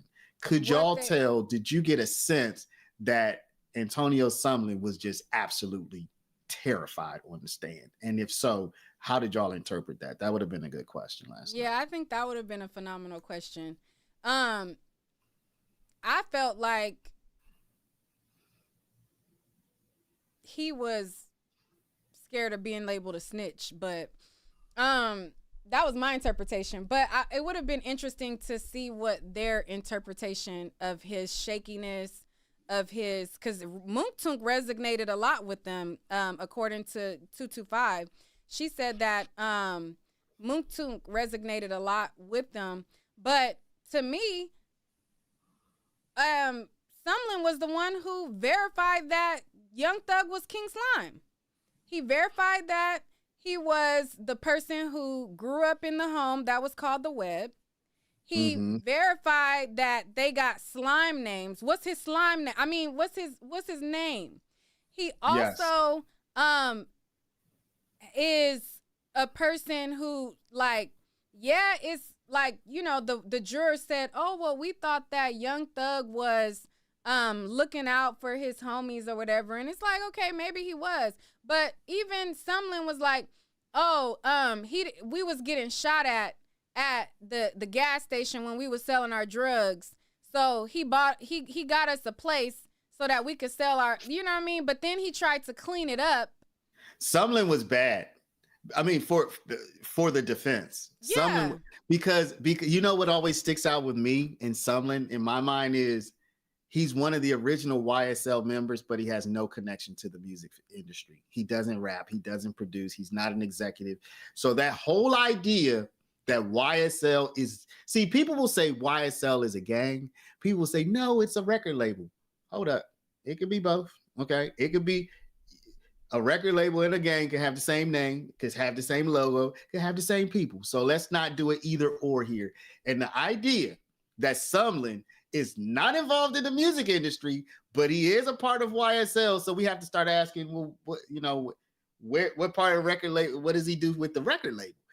So I thought Sumlin was a really bad witness particularly for the YSL not being a gang theory that was being pushed. Again, if you're not in the music industry, but you are part of YSL, then how aren't you in the music industry if it's nothing more than a record label? So I thought that was something that stuck out to me. And additionally, the things that you said. But let me just say one more thing about Sumlin real quick. Another question, I don't know if it was asked last night. There were a lot of questions to be asked, so you couldn't have asked them all. But another question I wish had been asked, and there was some conversation about something like this, was when Christian Eppinger was on the phone talking to Sumlin and saying, hey, I'm right here with Lucci. What y'all gonna give me for this? You know, what can I get for that? And Sumlin's like, huh? What can I get for that? And then whenever that wrapped up, Hilton was like, see, he asked for permission. And I just wanted to know if the jury just thought, no, he didn't. He was asking what the payment would be. Like, the jury did express that they were treating us like we were dumb. The prosecution was talking to us like we were dumb. Mm-hmm. So, I wondered if that would have been an example where they would have been like, come on, man, don't do me like that. Like, I'm not stupid. I heard him say, what's the payment? He didn't ask for any kind of permission. So that's another one of those questions I kind of wish that we could have gotten from the jury as to whether they just felt insulted at times. Like, I can hear that. You know what I mean? Yeah, I think that them manipulating what it was, I think that, like, a lot of things when it comes to these trials, it goes down to credibility. Who do I believe is telling me the true nature of what I'm supposed to be evaluating? And I think that they did themselves a disservice misrepresenting certain facts, because if they just stuck to the facts alone and they narrowed down on the true nature, I feel like they would have been able to get a stronger conviction than what they did. But because they did things like you said, tried to misrepresent what was said or tried to mislead, it built a lot of distrust into the state. And so people wanted to dismiss it altogether. And a lot of people didn't like Hilton also. And I think that she had some of her moments to where she would do some fugazi stuff, but I thought that she did a good job overall, though. Like, I thought that if it was Can we talk about her closing?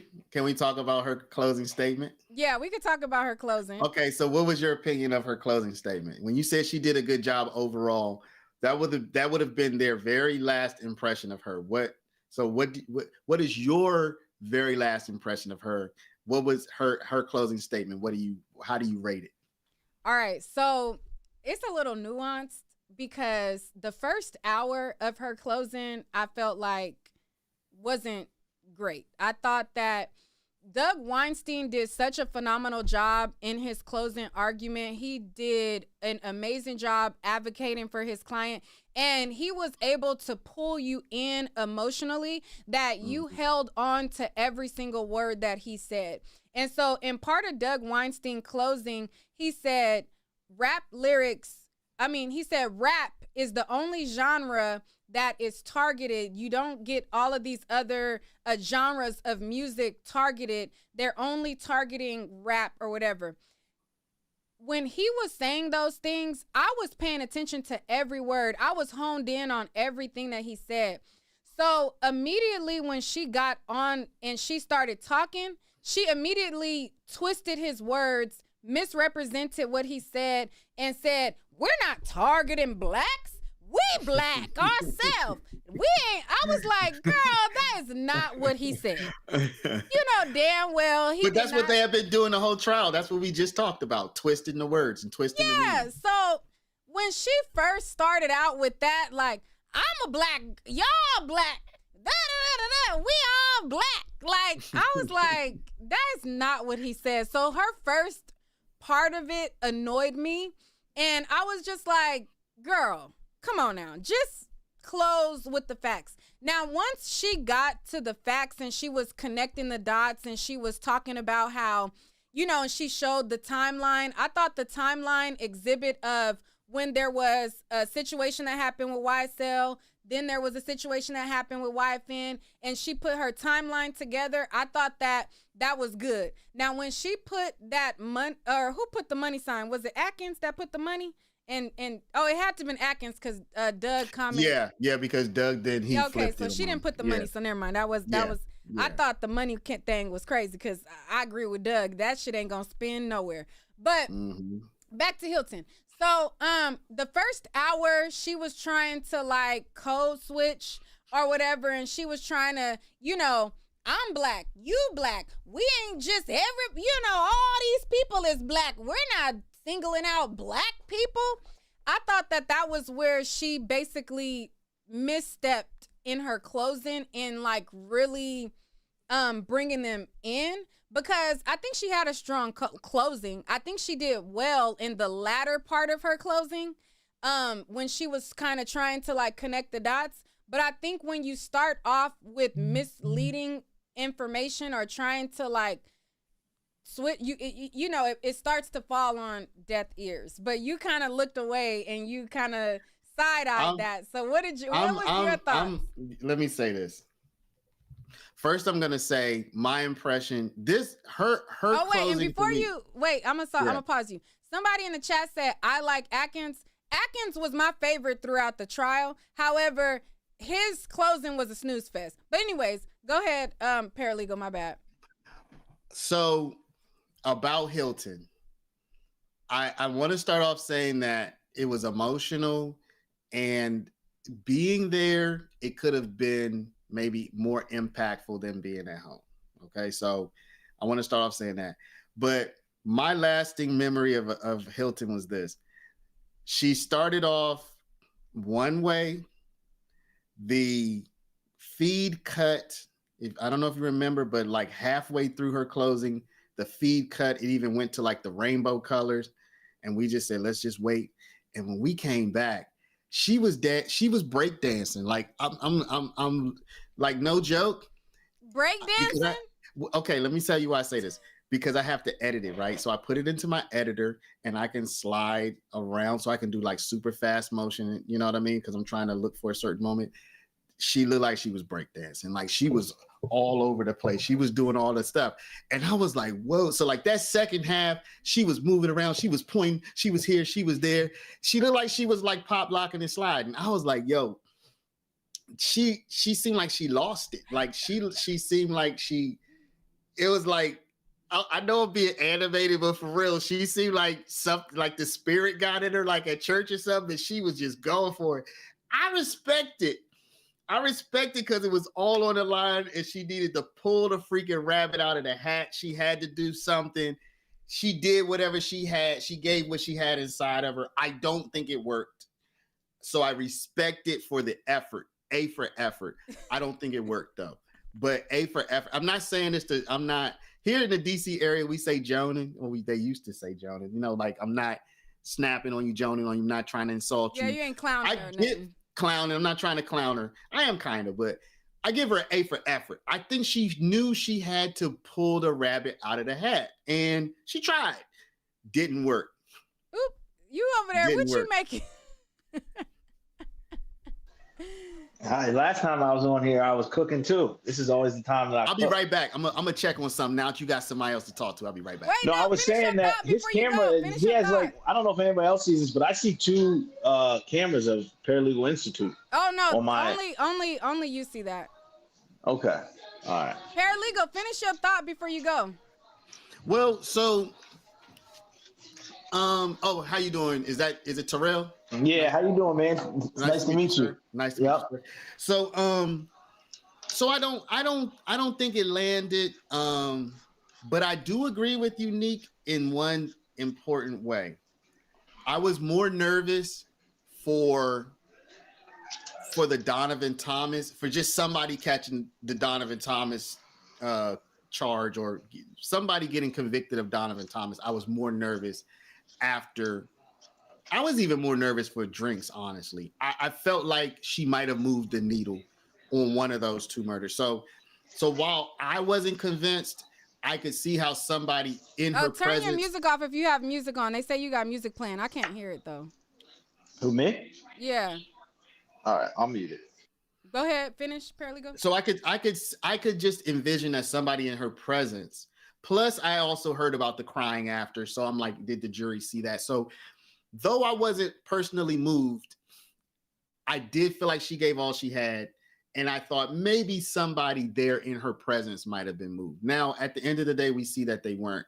But I still think she gave all she had. And I think that's commendable. She had a job to do. She laid it all out on the line. She left it on the field. She threw away the safety rails. She went off into the the nether realms. She just did all she could do. She just did all she could do with a speech. And I felt like there's a market change from the first half to the second half of that speech. The second half, she just said, I'm going for it. And she did. And I think that's excellent. But again, I don't think it worked. So if I were in her position, I would certainly practice. I would practice very, very hard and very diligently to not go off the rails like that, but to somehow harness that energy and that emotion that she had. Because I do think there's a human element, and I think she was connecting with the human element. I just don't think she was convincing. So that would be my way of understanding the Hilton closing. Yeah, I think that okay, so one thing that stuck out to me is immediately. I'm gonna be right back. I'll be right. Sorry to interrupt.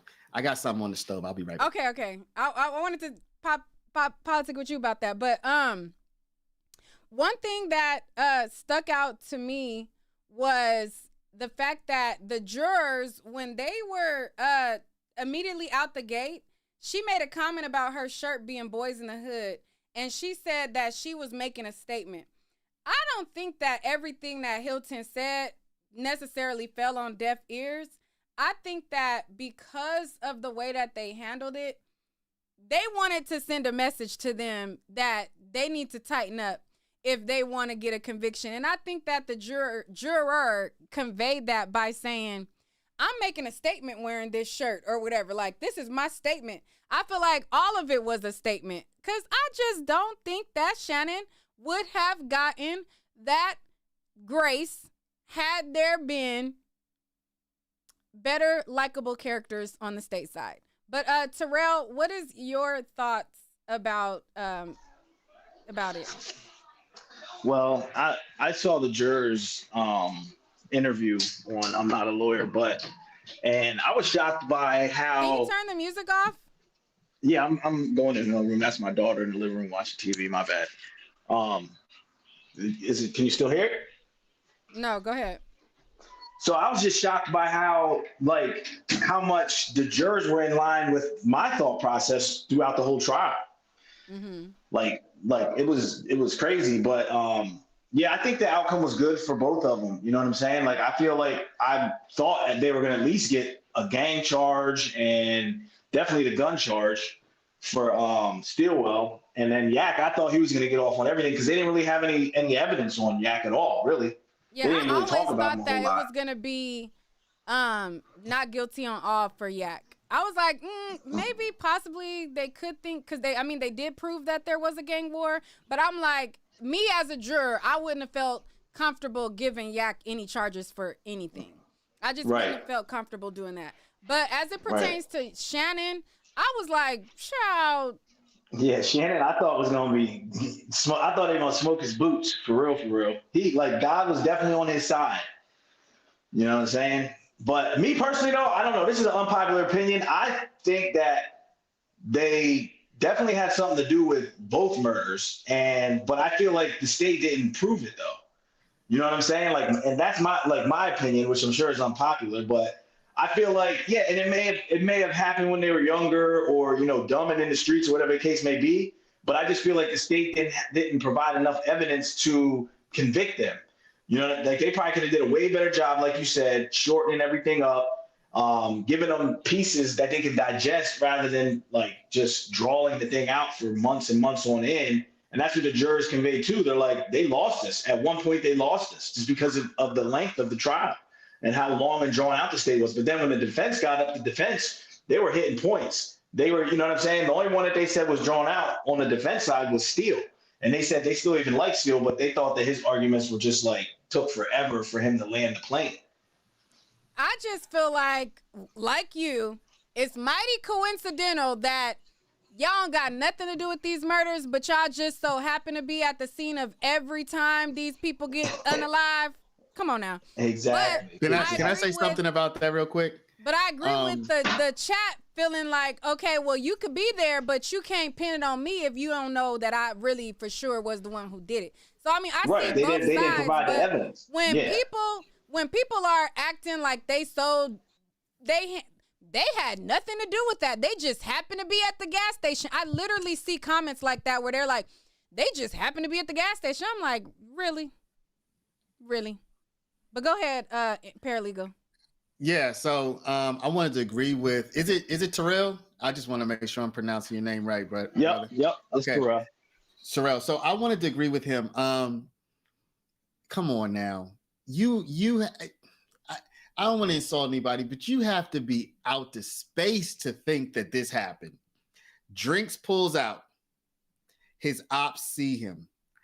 They pull out and pull up beside him.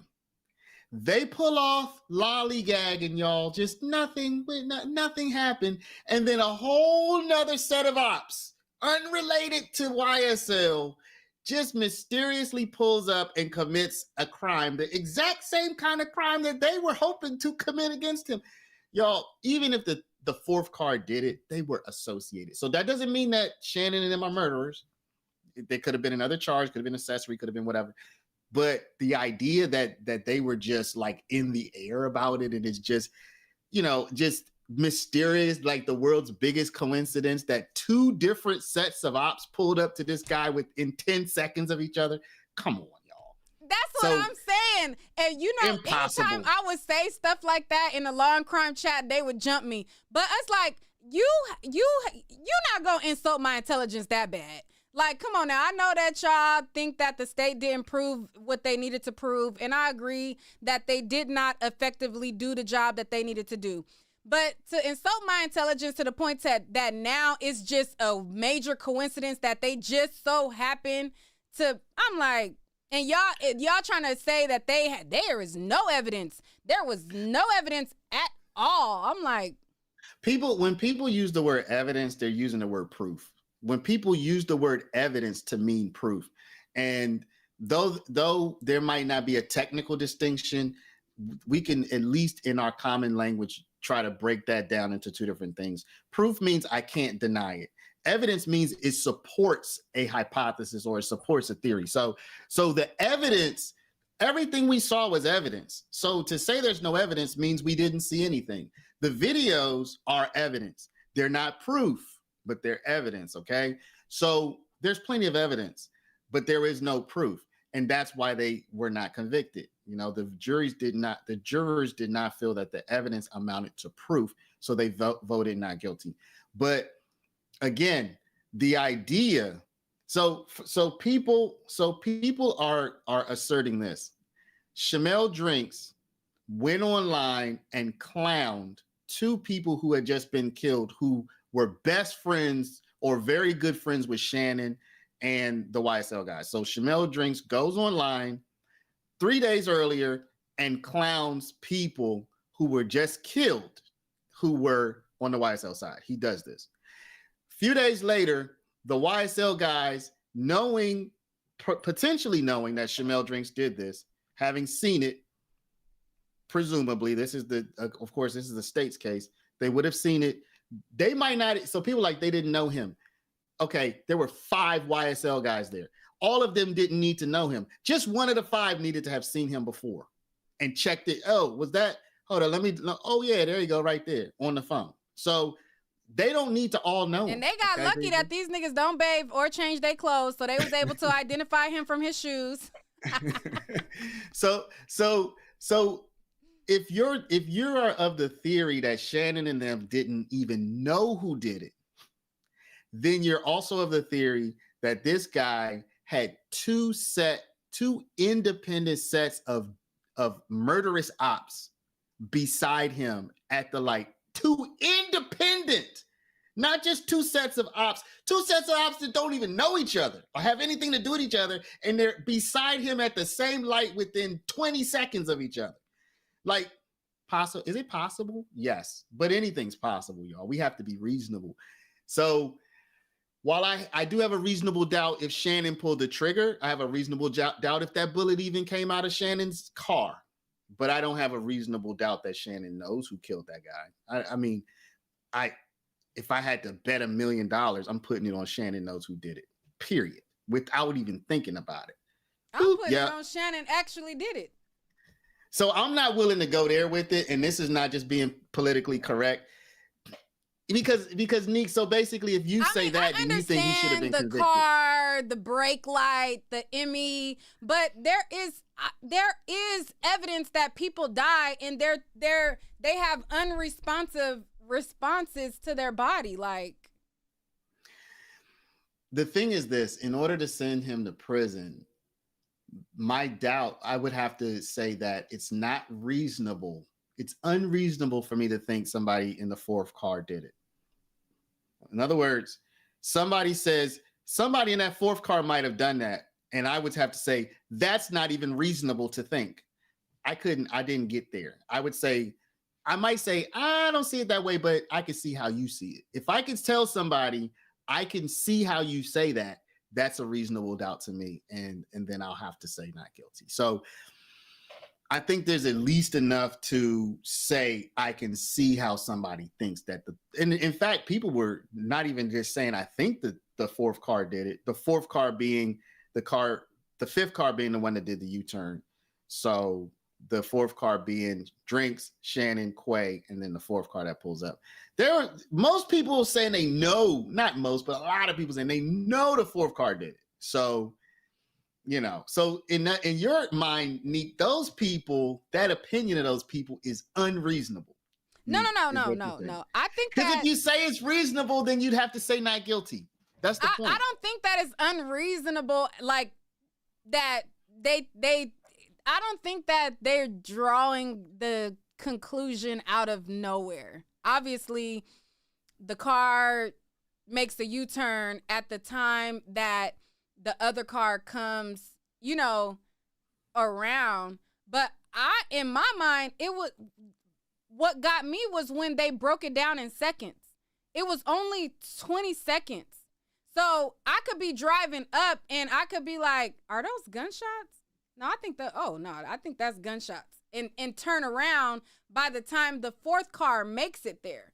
So for me, that, it's, and I could look at it and I could think, well, the car only made the U-turn once the fourth car got there. You get what I'm saying? So I think that's where reasonable doubt comes in, though. Yeah, I think that there was reasonable doubt for Drinks, and I feel like it was up in the air on which way they could have go, but I'm just not, what I'm trying to say is I'm not as gullible as the people who think that it's just a mighty coincidence and he got unlucky to be there. Yeah, I saw somebody in the chat say, hey, it's Atlanta, everybody knows each other. Listen, what I'm saying is, let me be so that's what I was saying, if that makes sense. You get what I'm saying? Yeah. And listen, whoever did it whoever did it, Shannon knows the person. And I don't mean just as in absolutely. I don't just mean he knows their identity. I mean they lined him up. He was connected to that person some kind of way. They lined him up. They lined him up when they're at the gas station. That's why they waited, just like Hilton said. They were not smart enough, however, depends on how you look at it, but they informed the rest of their people that, homeboy's over here, how we gonna do this? Because we're already on camera, you know what I'm saying? So that's why I feel like when he was at the light and he dipped off, he knew his boy was coming up behind him. So he dipped off, you know what I'm saying? And let homeboy do what he had to do. Then the other one that did the U-turn, he was probably with the crew too. So he dipped off too. To make sure that things went according to plan. The one that did the U-turn was with them, but I mean, I followed the fact that people were like, that fourth car was circling around the gas station. I did follow. Yeah, we broke that down, and listen, but this is where the state, by not doing their job properly, hurt their own case. Because when I was breaking it down on stream, I noticed, and then other people also mentioned, there was a guy in a white car who got out of the passenger side, comes around and gets in the driver's side, right? Am I by myself now? No, I'm here. Okay. So there's a guy in a pass who pulls up to a gas pump. He's in a white car. He gets out of the passenger side, walks around the back, gets in the driver's side, never pumps any gas. Never interacts at all with the gas station, doesn't go in to buy anything, whatever. Okay, so that's suspicious, right? But if I'm the state, I would want to try to explain away all everything else, right? Frankly, I'm not sure why Max Shar didn't point that out, because that would be a cause for at least building the case for reasonable doubt. But at the same time he's doing that, there's a white Charger that comes in to the parking lot and rides through and exits the other side. And people started speculating, hey, that Charger, and of course we don't know, but that Charger, that could be the one. That could be that fourth car that pulls up. So it does look like on the video that they showed when the jury asked for it, that a white car comes from the left. This is my left. Y'all are probably seeing it in reverse. Comes from the left, and it looks like it makes a turn maybe about 20 seconds after Quay pulls out. Yeah. That might have been soon enough, and it was moving. So I put up the map, and it looks like there was a side street over there where he could have just been sitting and waiting and chilling. You know what I'm saying? Until he got a burp, and you know what I'm saying? And so you don't know. You never know. But again, I would say that the guys know who did it, and don't not just know as in, yeah, you know, that's so, you know, whatever, such and such from over. No. Like, yeah, we heard about it on the news type stuff. Nah. They but Terrell, I don't know if I'm willing to go as far as you and say it was an actual plan that they all planned. I'm just trying to be a little more cautious, though. I can see why you would say that, because I mean, I feel like I want to pause y'all real quick. I want to comment to these two people. They were at the gas station for a minute. You know, I mean, and, you know, some people do chill at the gas station, but at the end of the day, like, you left right behind them. Then all these other random cars pull up, and you know what I'm saying? You dip off and do 0 to 100, which that's not like far-fetched, but still, like you said, coincidences all lining up perfectly. Let me just say this one last thing, Neek. I know you want to maybe move on to something else. I want everybody to hear me very well. I maintained that I thought there was reasonable doubt on Drinks, and I thought that there was reasonable doubt on Donovan Thomas as it relates to the people who were accused. Scoot over just a little bit because of how I got it. Just scoot over. Me? Yeah, right. Okay. Yeah, right there. Like this? Okay. Yeah. So I thought that the not guilty verdicts were right due to reasonable doubt. Because again, not guilty verdict is not so much about did somebody do something, it's about is there reasonable doubt that they did it. And I definitely have and had reasonable doubt that Shannon killed Mr. Drinks. And I have reasonable doubt about the whole Donovan Thomas thing. So I did not want to see them get found guilty.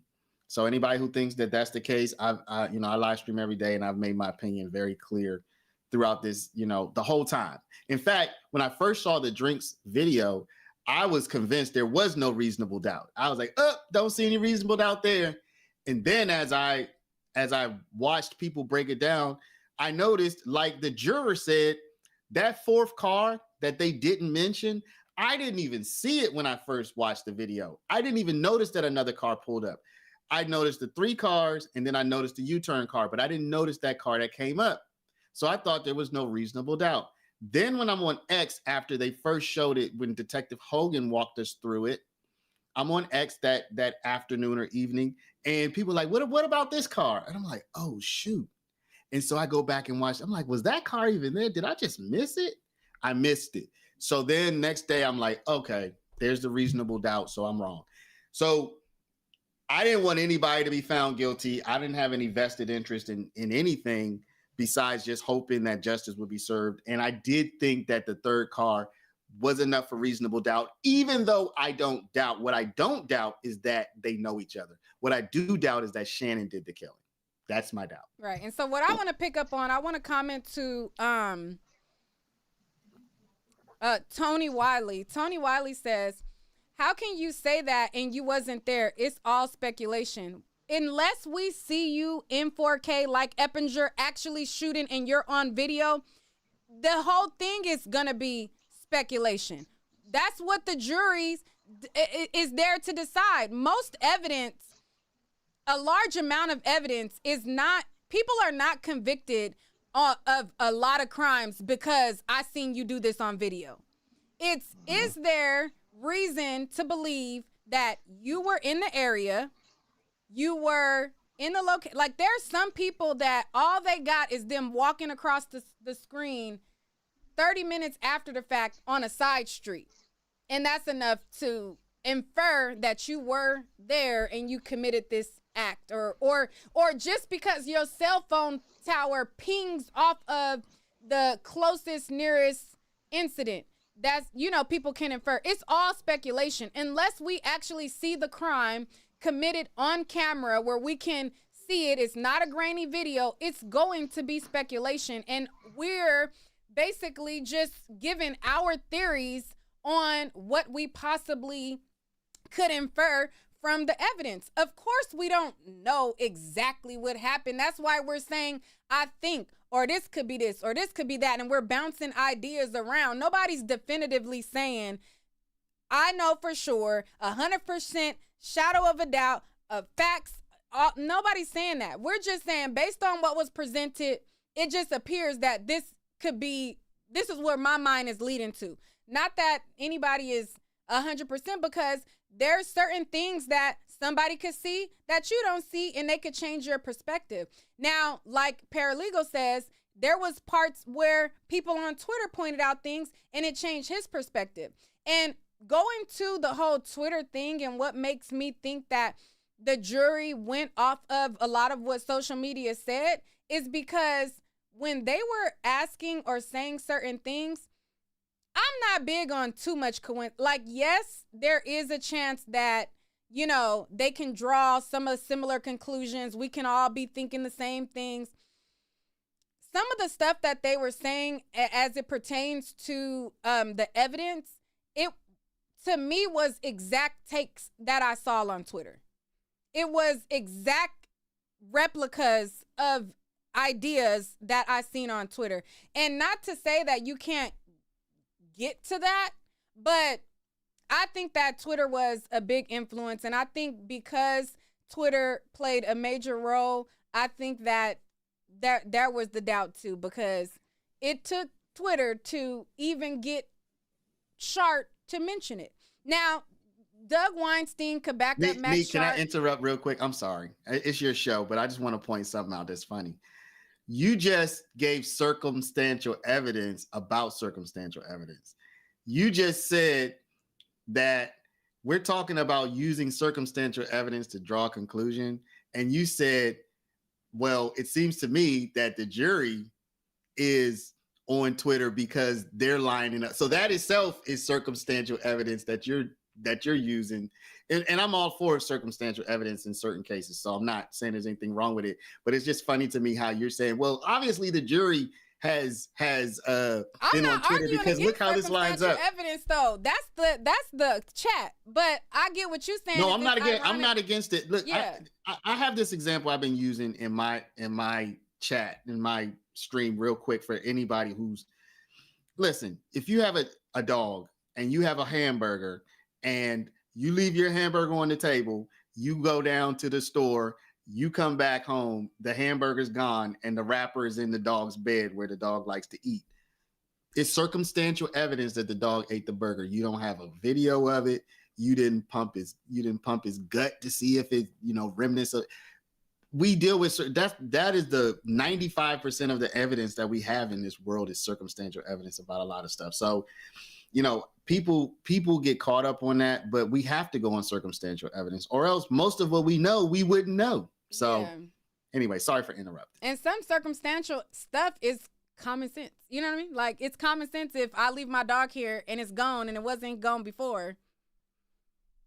Yeah, and then, but you have people here like, well, somebody could have came in there, they could have ate it, and then they could have put the wrapper in the dog's bed to make it seem like, could have, you know what I'm saying? But you also have to go with reasonable. That's why we have the word reasonable in the legal field, because that explanation, though possible, is not reasonable.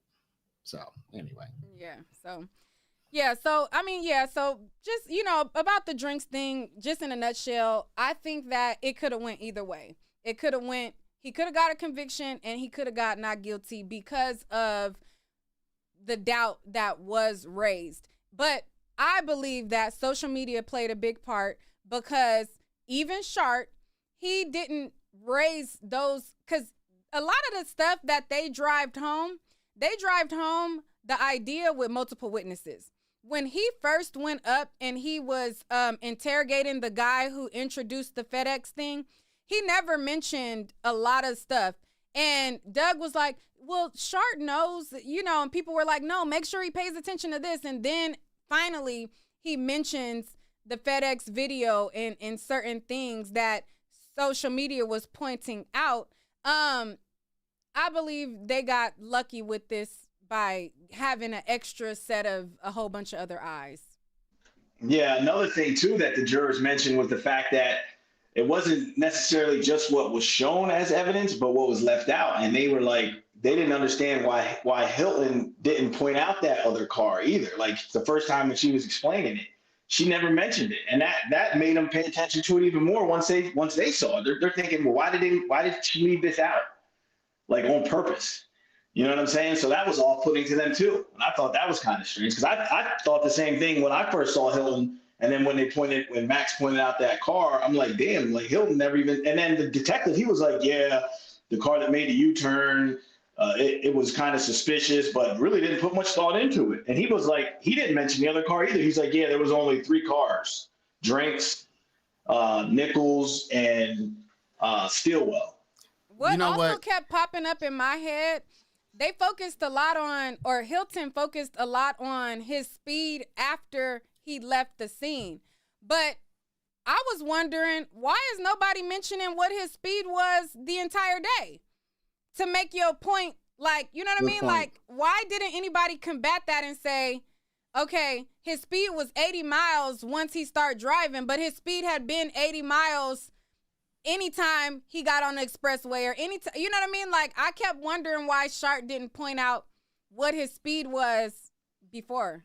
Can we before we leave Detective Hogan, Neek, this guy had Shamel Drinks's cell phone and didn't even extract it to see what was on it. That's how you know that investigation was not serious, because he actually had it in his hand or in his possession and said he did not extract it. So any kind of data that could have helped with that investigation, as in a text message, man, they following me, man, they after me. Somebody who might have sent him a threatening message minutes before. Anything that might have been on this man's phone, and they didn't even extract it.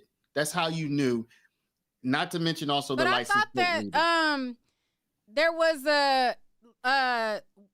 during the playing of the wiretap, you know, people caught that there was a file labeled Shamel Drink's phone dump. So that would mean that they did extract it, right? Well, so I've done a video on everything, and I did a video on this. So you can. So it was Hogan who said he had not extracted it and he wasn't aware of it, but that file was on Abate's computer. So in theory, you know, we speculated it might have been a troll. You know, he might have done that on purpose, or they could have extracted it and Hogan didn't extract it and Hogan didn't know about it. So there are different little possible explanations. But Hogan 100% did say that he wasn't aware of the phone being extracted, and he was the lead investigator. So you would imagine if anybody would have known about it, it would have been him. Did the DA then do that later? Possibly, but they didn't use anything in the phone as evidence. And also Max did not use anything in the phone, which presumably he would have gotten in discovery. He didn't use it as evidence either. So maybe it's just a troll, you know, it could have been Abate like, yo, y'all want to look at my computer at the watches? I'm gonna put this on my computer so y'all have something to talk about, you know. So maybe it's just trolling.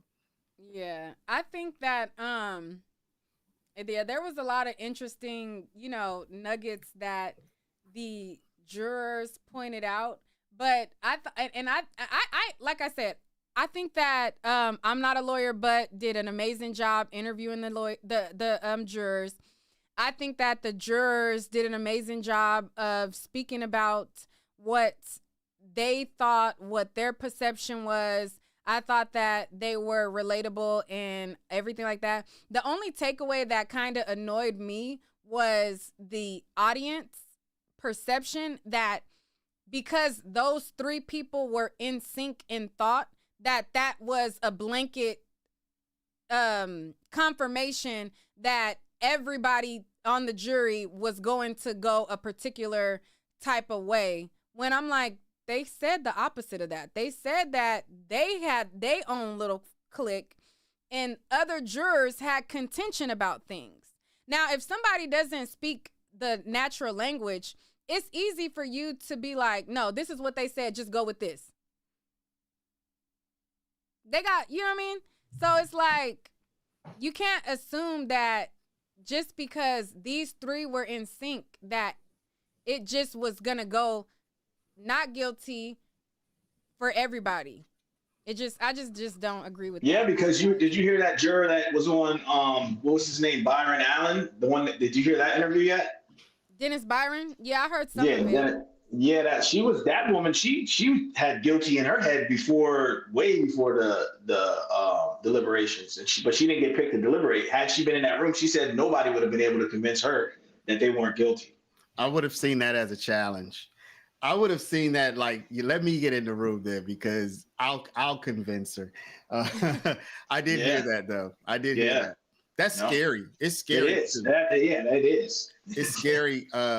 But also, I didn't hear the whole interview, but I did hear a little snippet where she had said she thought they were the defense had lacked respect for Glanville, and it would have been interesting if she had gotten her way or had caused a hung jury and then found out that Glanville was recused. I mean, that's why people say you never know which way a jury's going to go.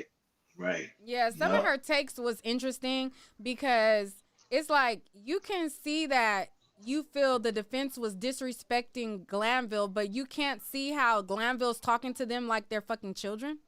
Exactly. And if anybody was a plant, I was thinking that she would be the plant, the way she was talking. Just like the woman said, like, you're not supposed to come up with your own, like, you know what I'm saying? You're not supposed to make your judgment before you even hear the law or like the charges or any of that. And she, like, you know what I'm saying, made up her mind before that. Oh, that just brought up another thought that they did a disservice by not telling them what they were accountable for and not knowing what they were charged with. I thought that the juror pointing that out was like, I was like, yeah, that did make sense, because a lot of the pieces that I pieced together was times when they were arguing motions and arguing what they were trying to get in and trying to get out.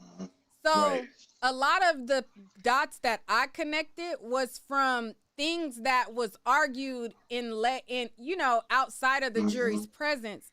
So I'm like, yeah, they're right. They didn't really have a real true essence of what they're being accountable for. And then I had to think about it. And I'm like, I know more of what they're trying to be alleged to be accountable for because we heard more arguments outside of their presence. So I knew where they were trying to go with it once they did argue in front of the jury. So I felt like that was interesting, and hopefully they take heed to that, the state, going forward, because there was some interesting characters, and a lot of people also keep forgetting that each person has individual charges that they are alleged to have committed on their own. Like, they have acts that they're alleging was in furtherance, or like, we all riding as rivals against YFN, but then there was individual things that they was doing, robbing people, sticking them up, pistol. What did they say? Huey pistol whipped the guy and took his, robbed him or whatever. Took his jewelry. Yeah, and then Thug saying you need to give it back was like somehow him, over bad thing. Right. Yeah, that didn't make no sense at all. What? Yeah, that was crazy. Yeah. What did you think when they said that they felt like the state wearing all red was a slap in the face, as to say like, haha, you know what I'm saying, we can come in here in red, because we like that, basically saying we like that compared to y'all, like this is y'all color. Why would they do that? What were they thinking? That was just the most idiotic. What were they thinking? Somebody please help me understand. That was the most idiotic, like, and because red isn't even a song. If they had come in all black, I would get it because it's a somber color. If they had come in all white representing hope, I would get it. But red, What? That was idiotic. That was idiotic. That was them being tone deaf. That was them missing the mark yet again. And I think that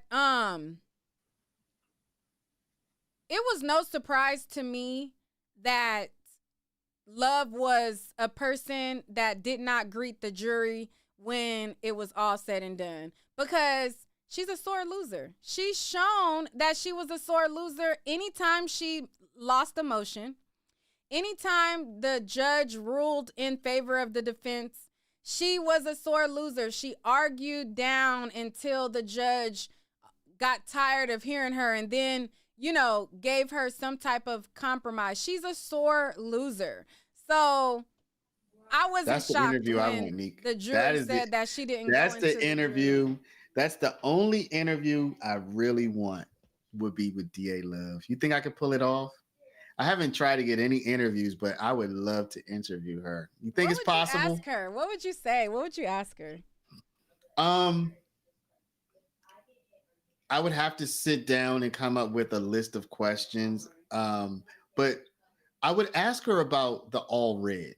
You know, was it a plan? What were they trying to express? I would have to ask her about, does she know about the public backlash and vitriol toward her?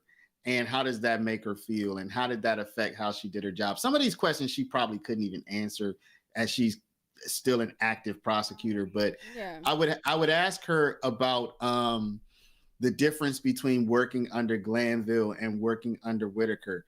How did they have to change their strategy? Again, not saying she would be able to even answer all these questions, but I would want to know, how did their strategy change? How did the feeling in the courtroom change for them? Did she feel like their fortunes turned from when Glanville was the presiding judge to when Whitaker was the presiding judge?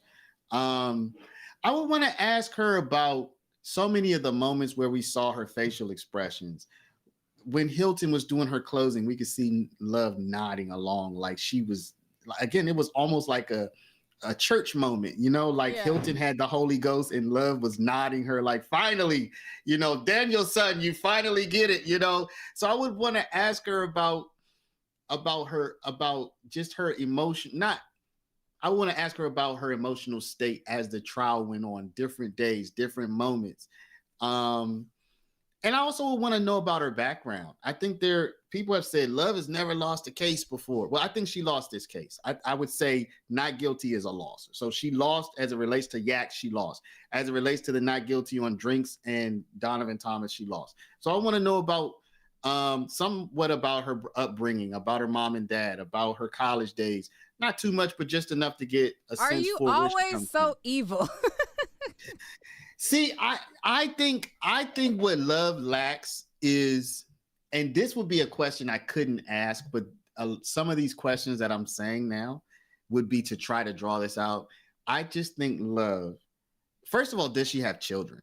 Because I feel like Love, what I think the main thing she lacks is that interpersonal, those soft skills, that interpersonal aspect. And I think people see it as her being evil. I don't, you know, I'm not the first guy to call somebody evil, but I think that there's a certain interpersonal kind of affection that we have even for strangers. And she just seems to be, you know, she seems like she has to manufacture it. Like good, probably one of the best times you could see it was when she was talking to Monk. When she was talking to Monk and he started getting agitated, and he's like, "Why are you yelling at me?" She's like, "I'm not yelling at you." So she like tried to bring her voice down, but it still seemed manufactured. It didn't seem and then real. She only could authentic. like pretend for like so little. Like after like there was a break, she got called out for how she was acting. She came back. She tried to be nice. Yeah. It was fake. There's some kind of warmth that people hopefully can even see just watching me now. Like I'm a real person.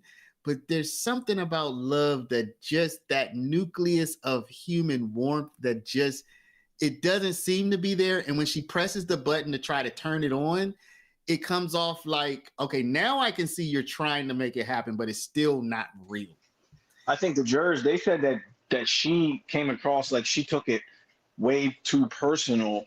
And like you said, though, I think something happened along the lines of like maybe she lost a loved one to gun violence or something like that, because she seemed like so invested in wanting to get like act revenge or something. It was like a revengeful spirit that she had toward them. And I'm not quick to call somebody evil either, but the way that she came across to them was like she had evil intent. Like she wanted to do those guys harm. And you know, the sad thing, and this is just something out of a movie, is that Hilton at first didn't seem to go in that direction, but it seemed like love turned Hilton by the end of the trial. Hilton wasn't love, but she seemed like she had turned that corner to where she was choosing the love side of the equation as opposed to the kind of the more human side. So, you know, and then with that closing with love kind of, it was like out of a movie. Love is like nodding along as Hilton just goes full bore into that, whatever that was, you know? So, I can see Love was up late. I think that we got to remember that they're not the ones who calling the shots at the end of the day. They have a job that they're carrying out. And in my opinion, I think a lot of it is politically based. I don't think that it was personal for her, and this is just my opinion. I don't think it was personal for her as it like she took what they did personal. I think that the next stage of her life and the goal that she's trying to get to, I think that she believes that with certain wins under her belt, she has to do certain things to get to the next level of where she's trying to go with it. And I think that that's what drove her to this. I think she's evil, but I think that it was driven by political aspirations outside of this. Like, if I convict so many people or if I carry out this in this type of way, that I will be Fanny's position, or you know what I mean? Like, I think that there are certain things promised to her, like, oh, if you do this, then, you know, when I get out of office, I'll give you the nod. So I feel like Fanny put pressure on her. I think she's evil. The bitch is relentless. But I think that it was motivated by political things too. I could be off, but that's just. Well, the one lawyer that was talking about her, she said that she went up against her before in the past, and that she acted like this during those cases as well. You know, like, you know, harsh sentences, minor drug infractions, wanting to give people the max sentence, you know, when it comes to like guns, you know, harsh sentences, like no empathy whatsoever. Like, that's what the lawyer was saying. So that's what makes me think like something happened to one of her loved ones or something. This hits a spot. These type of cases hits some kind of nerve in her. Yeah. Did y'all notice something I watched back was it yesterday, is if you watch after Thug took his plea, then they're discussing the plea offers that they had given to Diamante and they had given to Shannon. And Hilton, Love is there. And Hilton is like, oh yeah, we already took those off the table. Yeah. The judge is like, can you just leave them open down at or can you just leave them open for a day? Right. You know, they did. So something is just, it seems inhuman. That's why I think it's politically driven. You don't think that there's no part of this that's like politically driven? Oh yeah, she definitely wants to be where Fannie Willis is at. No, I'm asking paralegal. What, like, you don't think that that's like the motivating factor behind it? I don't know. I could see possibly, but I would hesitate to say that would be the only thing, because sometimes it's politically better for you to appease the public. And, you know, once there were protests, once there was massive criticism, once you were starting to get harangued in court by the judge, there was no pivot. There was no, I mean, Love was sat down, basically. It seems like, I mean, I don't know that was the case, but we stopped seeing her. So I would think if you were astute politically, so maybe it is political, but she's just not as astute as I would think. I would think if you were astute politically, you would see that this thing is going wrong. You would see that there's a lot of international criticism on you. This is something that has gotten to the point where people in Germany are writing to your superiors about you. And you would say, okay, you know what? Even if it's in my political interest, I am going to figure out a way to turn this around. Not just the way the case is going, but the way I'm doing it. So if it is political, primarily, she just didn't do a good job, because a true good politician would have figured out a way to, once it was clear things were running off the rails, they would have figured out a way to still seek the goal, but also not in such a way as to alienate the entire world. So yeah, but so that would be how I would think about it. She could have been looking at it like, these people are just fans of a celebrity. That's not very politically astute, because there were lawyers, there were judges, there were people of her ilk, if you will, who were speaking out against her on X, who were speaking out against her on YouTube, on different news programs, speaking out against the prosecution. So again, if it were politically motivated the way she was handling it, I could see if she started off that way, because you would maybe have a default. But you also have to be able to pivot, and she didn't pivot. So if it's mostly political, it was a poorly run political operation, or political prosecution, if you will, because again, I could see having problems and mistakes to start, right?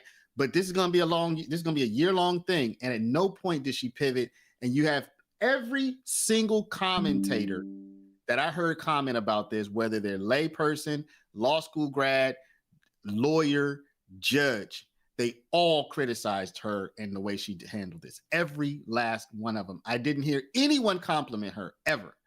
That's a problem. Okay. So if it's political, she might not have a future, and she might not have a political future, because she just showed that she wasn't able to roll with this. I would have expected some changes to happen. Yeah. So I'm going to read this comment, and Cam, if you want to come up and speak, you can, and I can elaborate to you directly. Cam posts and says, I lost a friend in the mix of this beef, and she had nothing to do with it. So to hear love being called evil and not the unalivers is crazy. So Cam, I would love to hear you to speak in the StreamYard link is in the chat. But as I stated in my assessment of Donovan Thomas's mother, I will say the same thing to you. I think that people who have lost casualties to this war, they are so gun-ho focused on the people who were alleged to have done it, that you're not realizing that the people who are to hold them accountable did you a disservice in getting justice. Now, had she done her job, not been evil, I believe there would have been a conviction.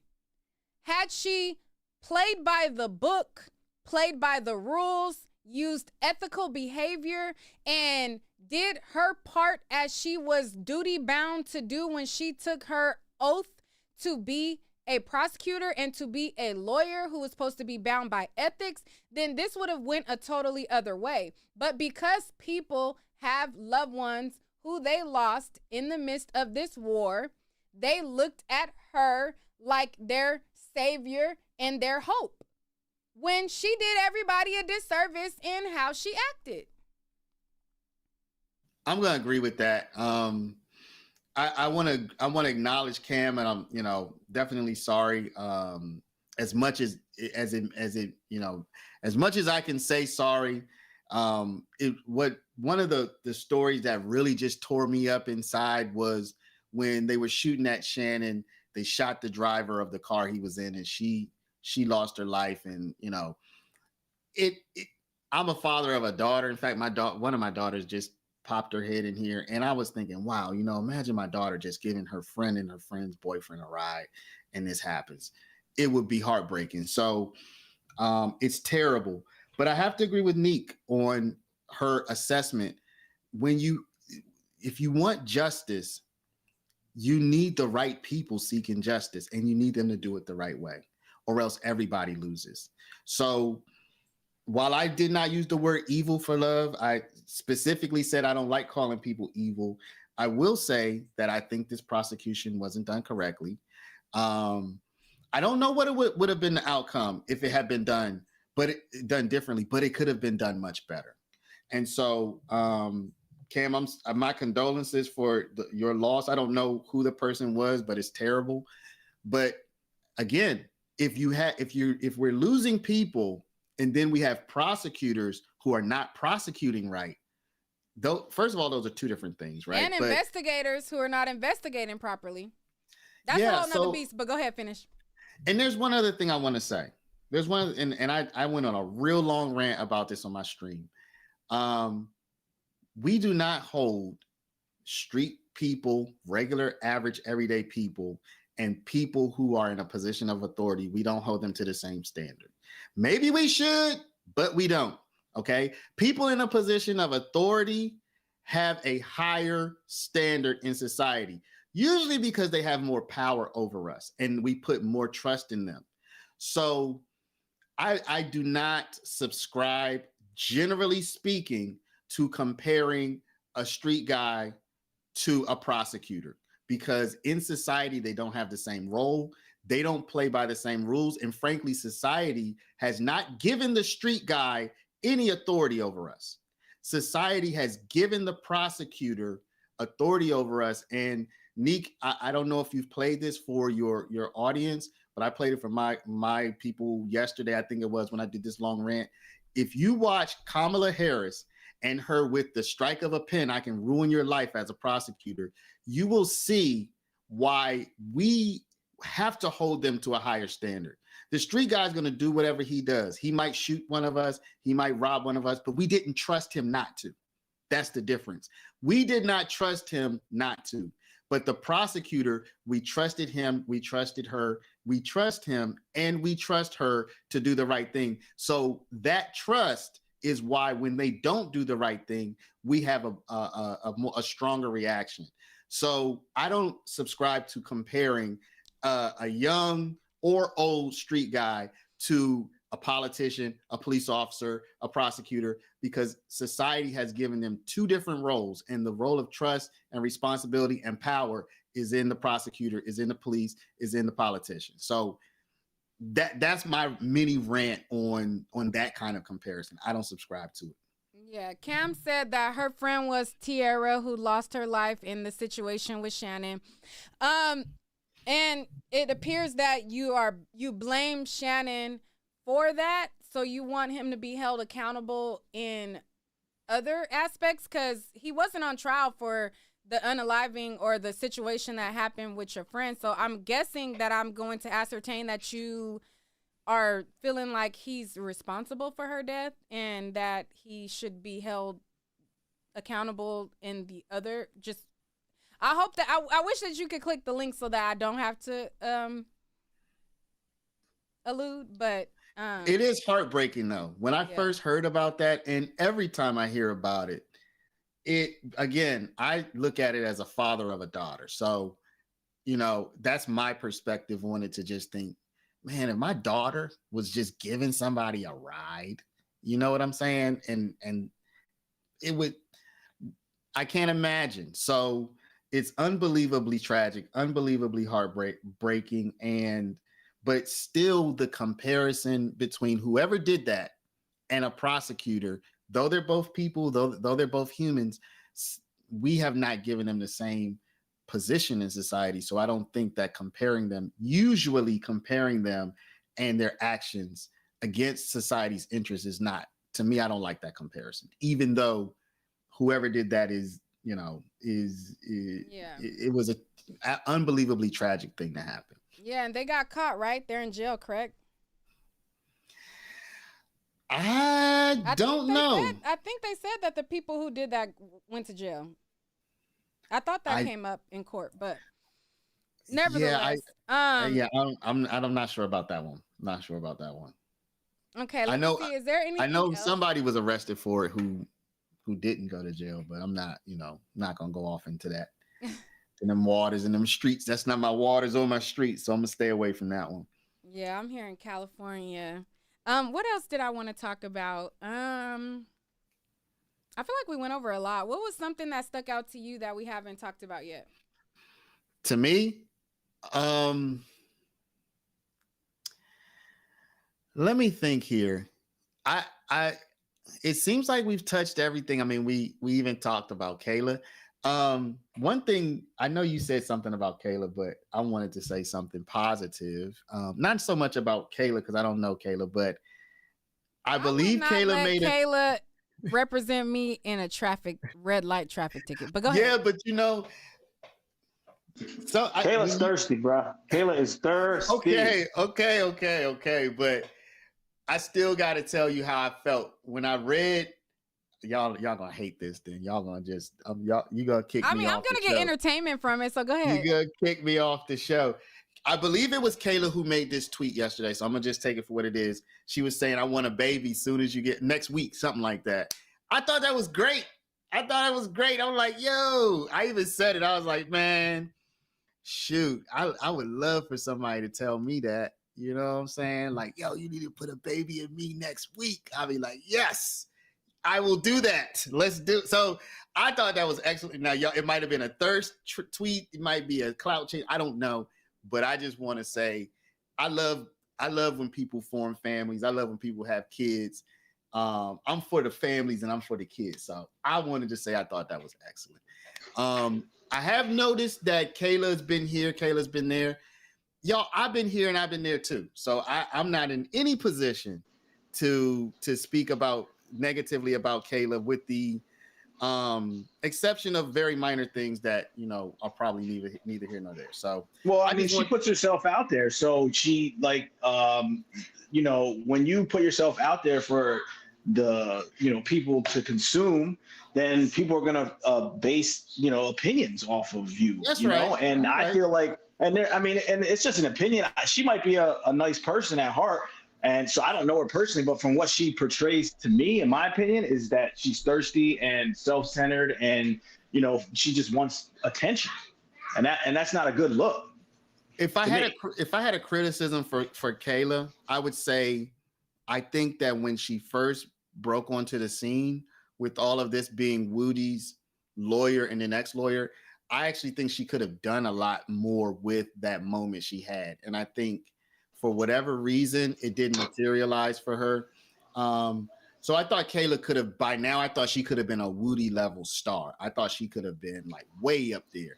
Absolutely. So, but I don't know what happened. I don't know what was going on behind the scenes, but starstruck. I think she got starstruck because the first thing she said was, "Oh, I want out of this because I'm going back to Houston." That was the first comment that she made. And then after that, all of a sudden you see her everywhere. And then she stayed in Atlanta, and then all of a sudden she marries Shannon. Like that just doesn't line up with what her original, you know, thought process was as to why she didn't want to be a part of the case anymore. Look at me, like I'm not gonna say anything. I would have liked to have gotten see, Kayla could have continued to be, after YSL, she could have continued to be what we call an influencer. And I say could have as it's past tense, because I felt like there was a moment when when she did her first live stream, she brought Woody on, she brought Melnick on. I watched it. Then she had another moment where she had a dispute with another lawyer and they patched it up, which I thought was great because she showed that, you know, she was on the lead attorney show where he had made some comments and she came on and they kind of, so I thought, yo, you know, Kayla's kind of doing it right a little bit. But she just didn't stay consistent. Maybe she has a life. Maybe this isn't her, you know, but then that the whole clout thing, I'm like, well, if her primary goal were clout, why isn't she on here every day like I am? You know what I'm saying? Why isn't she grinding this out? So I don't know, y'all. I'm one of these people, I try not to assign motives to people unless it's clear to me. But I just wanted to say I thought it was cool that she said she wants to have a baby, and I hope they do have a beautiful family. I hope everything works out for them. So that's me. That's me. Neek is just, I'm looking at your face. Neek is like this dude. I just feel like the same way that you corrected Cam and you said that we hold people at of different pedigree at different levels. That's just how I feel about a person in a professional job. Like, to me, she presented herself like a hood rat instead of a lawyer. Now, when I hear of the title of lawyer, I have a certain respect level for the dedication that it takes for them to go to law school. I have a certain type of respect for lawyers just for the endurance that they had to go to pass the bar, the ethics that they're supposed to hold, because they are the finders of, you know, advocating for their clients. And I look at them with a certain level of professionalism that I expect them to have. Now, when she first came on the scene, I will agree that she did have a lot of people's attention because they wanted to know.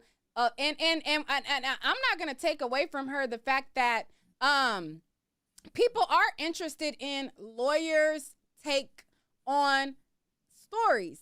Now, we giving out, like, you're a paralegal, I'm just a YouTuber. You know, so there's different elements of knowledge that people want to hear from certain individuals. So, like, if there's a law, then there's a whole lane for lawyer YouTubers that she could have carved for herself. And I think that she was onto something, like you said. But when she started to align herself with certain individuals, it basically brought down her stock.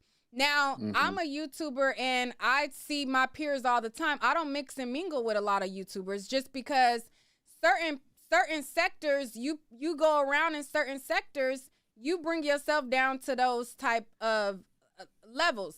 And I think that her trying to insert herself in some of the things that had nothing to do with her, it made her appear thirsty. Her trying to be anywhere that Woody was at and trying to, like, you know, intermingle on, and it seemed like it wasn't professional.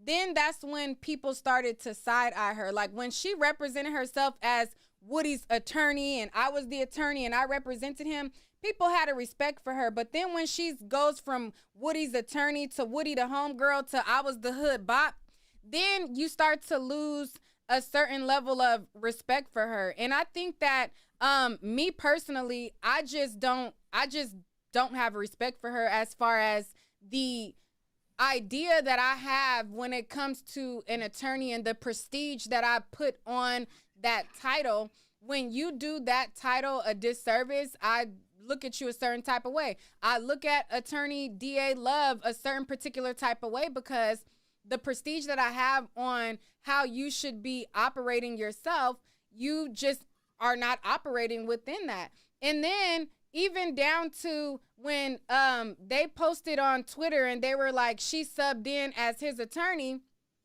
Max Sharp replied and he was like, you know, I didn't abandon Shannon, Miss Bumpus, and he put MS. He was like, Miss Bumpus is helping me with some other matters. She commented under that, and then she was like, it's Mrs.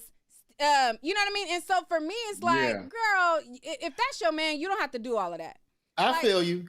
This is what I was saying. This is what I was saying. Seeking, and it just rubs me the wrong way because you should have a certain level of professionalism as an attorney. Listen. This is what I'm gonna say. When Kayla came into court with the gray form-fitting dress, I think it was a dress. Yeah, it was a maxi dress she had on. Okay, so my wife is my person. Again, she's not even from the States, so she has a whole different perspective than a lot of us. I was like, so what do you think about this? You know what I'm saying? So it's not like I'm blind, y'all. I'm not blind, people.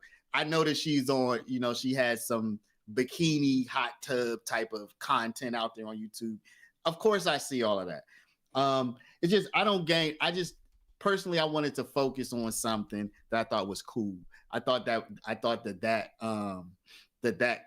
comment she made on X was a cool comment about starting a family with Shannon. So, you know, I don't gain a lot by going in on some of the questionable things that I've seen, but I will say, obviously, that I've seen the things, and you do have a certain idea of what a professional appearance is, but she made decisions, right? I mean, she didn't get caught at a beach and somebody said, "Hey, Kayla Bumpus."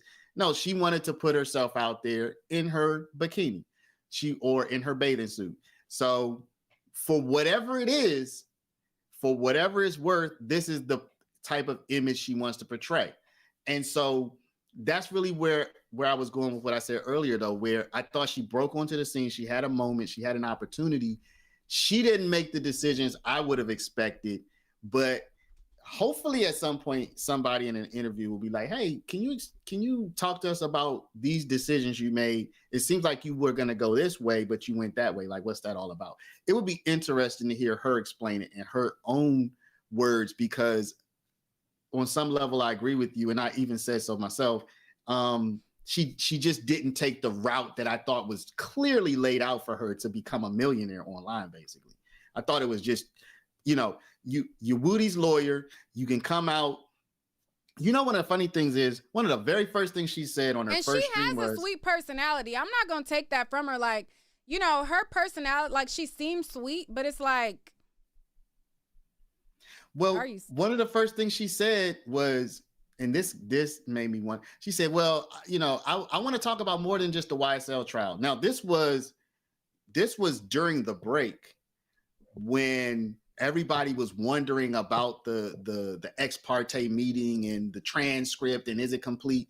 And she kind of came out right out the box saying, "Hey, y'all, I'm gonna just talk about this once or twice." And I'm like, yo, this is all anybody's talking about. Like, you should be talking about this every day. You could literally make $1 million just talking about this until the end. Now, but again, never know what's in somebody's head. I don't know why she made the decision she made.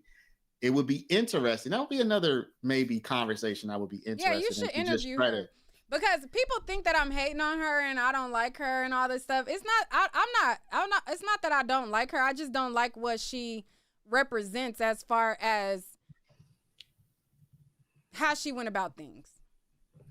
That is where, but you know what, maybe, you know, I don't know you well enough to suggest what you should do, but it'd probably be more interesting to see you talk to her than to see me talk to her. Because I just will be like, Kayla, because, you know, Kayla has a down-to-earth personality. And she does. I've seen her talk to people who criticized her, and she didn't, like, where, you know what I'm saying? Where I feel like I could be like, now, Kayla, come on now. Right. That's what we would want to see. Come on now, Kayla. You know, I feel like I can have that kind of conversation with her, because I don't hate the girl. I just don't like the way that she go about it. And I don't like the way that the audience, because I be feeling like some people that be watching the trial is groupies to the trial instead of like just being finder of facts and looking at the trial. I be feeling like it's a whole groupie sector of it too. But anyway, so I just feel like, you know, outside of that, I don't like the fact that people uphold BS. You get what I'm saying? Like, I would love to see y'all talk. I don't like when people uphold BS, and I just be feeling like, me as a YouTuber, I'm not bound by, you know, certain ethics that they have to be bound by when you're an attorney and everything like that. But it's like, even me, I'm not desperate to date nobody that is facing or to get married that quickly off somebody. To me, it just felt like desperate. So when stuff be feeling desperate, that's when it starts to feel a certain particular type of way, because number one, the case was almost over. It was coming to a close. In August, by the August time frame when they allegedly got married, there was only a few more months. So it's like, you couldn't wait to this resolved before y'all tying the knot. Like, to me, that was a little desperate. Like, you marrying him so that what, you secure that he gonna be with you, or what? Like, I don't know. It just seemed. That's the question though, because nobody has there's come no up benefit with, in Georgia. They don't get conjugal visits. It's not California. That's the point. Y'all got conjugal visits out there? Yeah, we got conjugal visits out here. I did not know that. That's the point though. I think people will be interested in hearing those questions. And particularly about the whole marriage thing. But as we just said, there's many questions. You know, someone in the chat, I am kind of peeking at, someone asked, do I not know that she was streaming the whole trial? See, this is why when you go online and you talk, you have to sometimes circle back around and clarify. I did not say that Kayla did not stream about YSL trial again. I said she came out saying she only wanted to stream about it a few times and that was going to be it. The reason I brought that up is because at the time I was confused.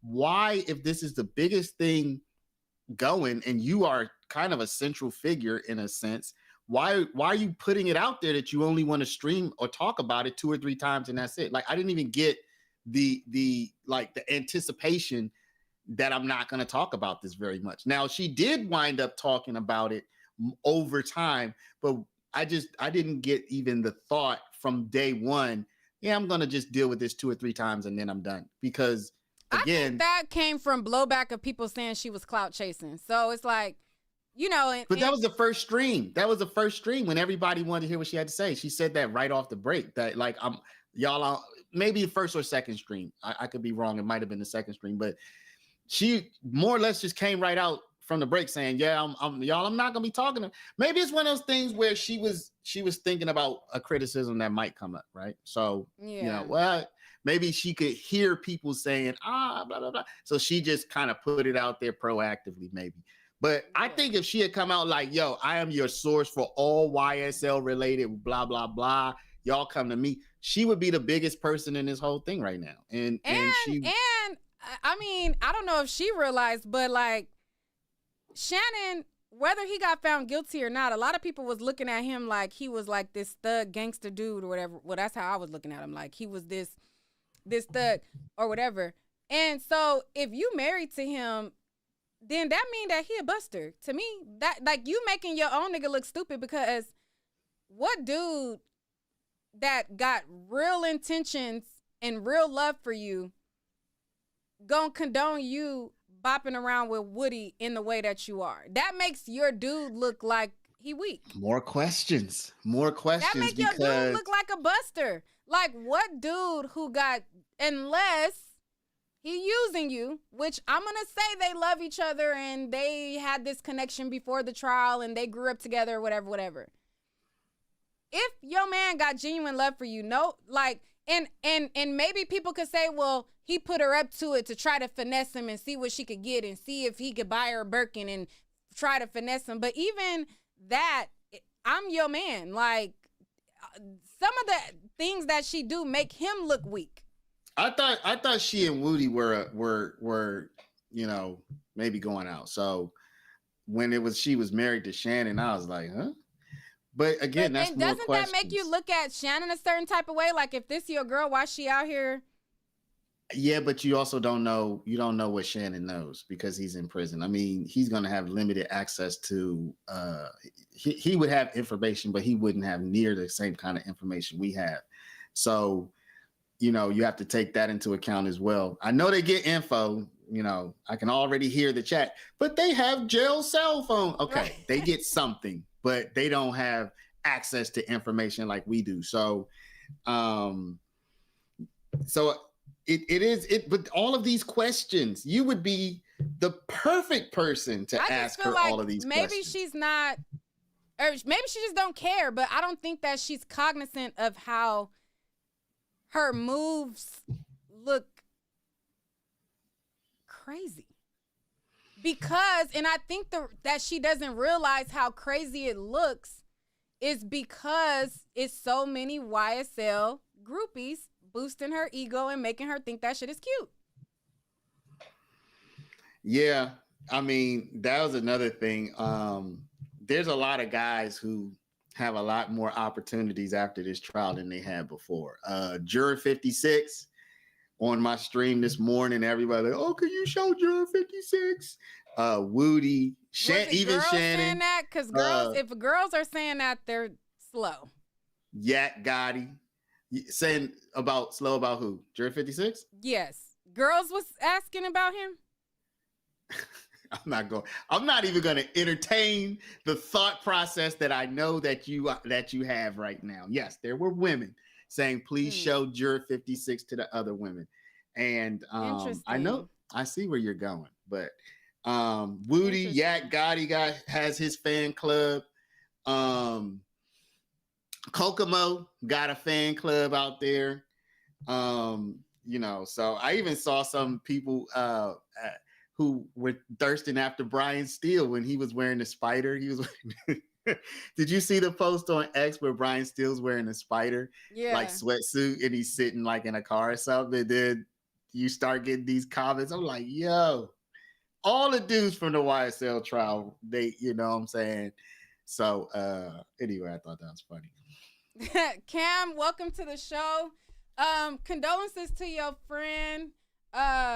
What insight can you tell me about your perception? Because your perception is a little interesting, being that, like I said, Shannon wasn't on trial for your friend, but he was the target in that situation. So what can you tell me about your outlook on things?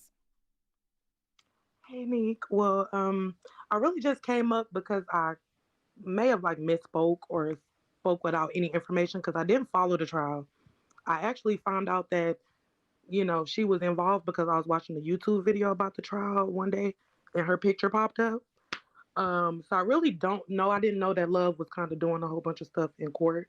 So I kind of spoke without. I just came in the chat when you guys were talking about her on that part. I don't really have much information. Oh, okay, so you didn't watch the trial? Why not? It was a lot. It was a lot every day. I tried to come on your streams and stuff like that because I'm a fan of you, but it'd be so much. So.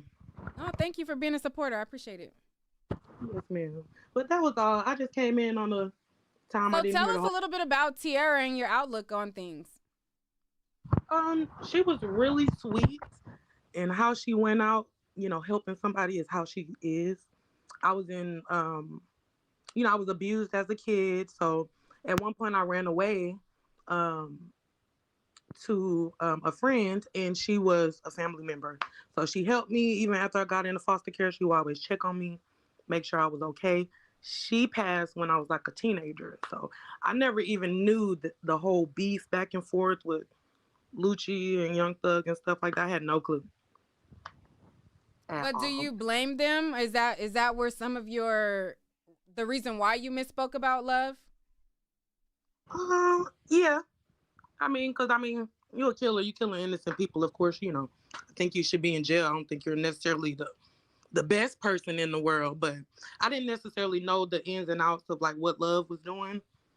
I checked in on the trial sometimes when Woody would go viral and stuff like that, but I didn't really pay too much attention to it. Cam, you got any? Paralegal, you got any questions for Cam? Yeah. Again, I know it's years and years later. Condolences. When maybe repeating a bit, but when I first learned of that part of this story, it was just heartbreaking at that time. And then they talked about it in court a few more times. I think I first learned about that was when they released the slideshow that DA Love wanted to present. And I believe there was a slide about that on the slideshow when I read through it, and I was like, whoa. And then they talked about it in court a few times. So, condolences. I know it's, again, 10 years ago at this point. Just terrible. Hopefully, well, let me ask you this, Cam. Do you know if anybody was ever arrested and convicted on that, or because we were talking about that earlier, we were unsure? Not that I know of. When I watched that YouTube video and seen and realized that she was kind of in the mix a little bit, I called my friend and I told her, and she was like, yeah, it's been rumors that Thug has something or they little thing has something to do with it, but we never really went into detail after that. But yeah, Tierra, she's the reason why can't nobody call me and ask me for a ride. To catch an Uber or something. Really? Yeah. Wow. Her friend didn't, from what I know, the friend didn't let her know the reason why she needed to get picked up. Like, hey, it's a beef. You know, that's from what I've understood. She was completely blindsided. And even, I don't know if it's still there now, but even years after her death, the bumper from her car was still sticking out of the street. It was like stuck in a tree or something. It was still there years after. So you can see where it all happened. It's sick. Yeah, it is. And maybe better you didn't watch the trial because they did discuss it in some detail at least 2 or 3 times that I remember. So yeah, condolences. I know there's really, I don't know that there's any more that I could say about it, but you know, I'm sure that you and her loved ones keep her memory alive. And just again, as an outsider, somebody who just learned about all of this year, it has actually caused me to think about and have certain conversations with my daughters, and they're only 10 and 11, but that has caused me to have conversations with them, and the memory of just learning about that will actually influence how I talk to my daughters going forward.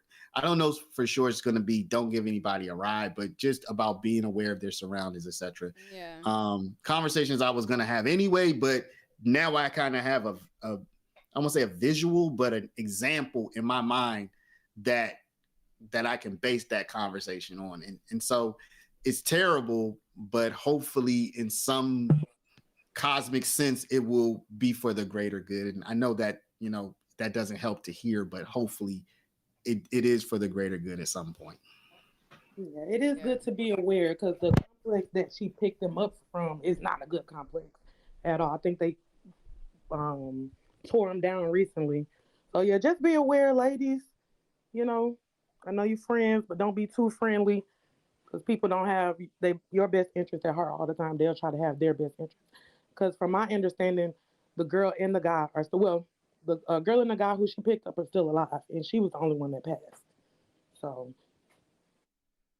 Yeah, the guy is Shannon, so he was just acquitted in the YSL trial. I don't know about the friend. I think it was his ex-girlfriend or something. One of the many. Yeah, one of the ex-girlfriends. All right. Well, thank you, Cam. I just wanted to get that little insight, but I really don't. You didn't watch the trial, so we can't really like banter with you too much. but thank you for having me. All right. Neek, I'm gonna have to bounce, Neek. I do want to ask you for a favor though before I go. What is it? I would like outside of this, I want to hit you up for some advice on the streaming and on equipment because I'm noticing your screen looks totally clear. I can see myself on YouTube. I just need some advice in OBS and stuff. Is it possible? Oh yeah, sure. X, are you on X? Where can I hit you up to get some Instagram best practices? Instagram. Okay, cool. All right, I'm paralegal on Instagram, so I'll hit you up. If you can just give me some advice on best practices, I'd appreciate it because I've been noticing. I got you. I got a green screen now because I saw how you do your thing. I'm like, man, I want my thing to look like that. So, you know, my green screen is a drop down. So like it's like a projector.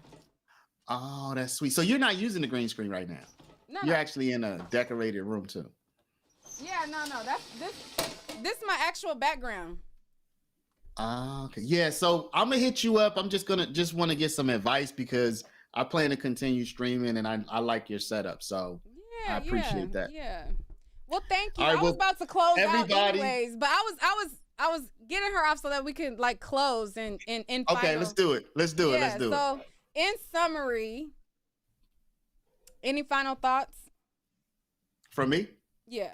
I guess it would have to be from me. Yeah, I do have some final thoughts. I'm sorry if I just messed up your whole thing, your closing. I apologize for that. Oh no, it's fine. It's fine. Yeah, I do have some final thoughts. I said on X, I think it was Thugger Daily, I made a post. I said the jury got it right. And for me, the main thing I hope everybody learns from this is that reasonable doubt is the standard in a criminal trial. By the way, I'm not a lawyer, but I am a law school grad. I'm not a paralegal. I just own a business where we train people on becoming a paralegal. Oh, okay, so I thought you was a paralegal. My bad. No, I'm not a paralegal, but it's fine. I kind of like the name now, paralegal. So it's totally cool. Reasonable doubt is the standard, and it's not a doubt. It's not proof. It's just reasonable doubt. So when I looked at the Donovan Thomas shooting footage and I listened to Woody's testimony, I had a reason to doubt if Shannon did it. I had a reason to doubt if Yak did it. Okay. Particularly Yak. I just had a reasonable doubt about it. I don't think it was proven who did it, but I had a reasonable doubt. So if I was on a jury, based on what I've seen, I would have to say, I think such and such did it, but I'm not sure. So therefore, I have a reasonable doubt I can't convict. The same thing goes for drinks. Now, drinks is certainly a lot. It's a lot closer. There's less. If there's a certain amount of reasonable doubt, I have less for drinks, but I still have some. Please, it's certainly tragic for the victims, but it's tragic for their families. But at the end of the day, there was not the evidence to convict. So I'm not really sure that if this had been Hilton's case the whole time or anybody's case, that the evidence was enough to convict, because you had those defense attorneys who were good, who were united, who were solid, and anybody presenting this evidence was going to get holes. The same holes were going to be poked in it. So I think the jury got it right. I do feel bad in as much as it's what it's worth for the victims' families. They're not going to get closure. But, it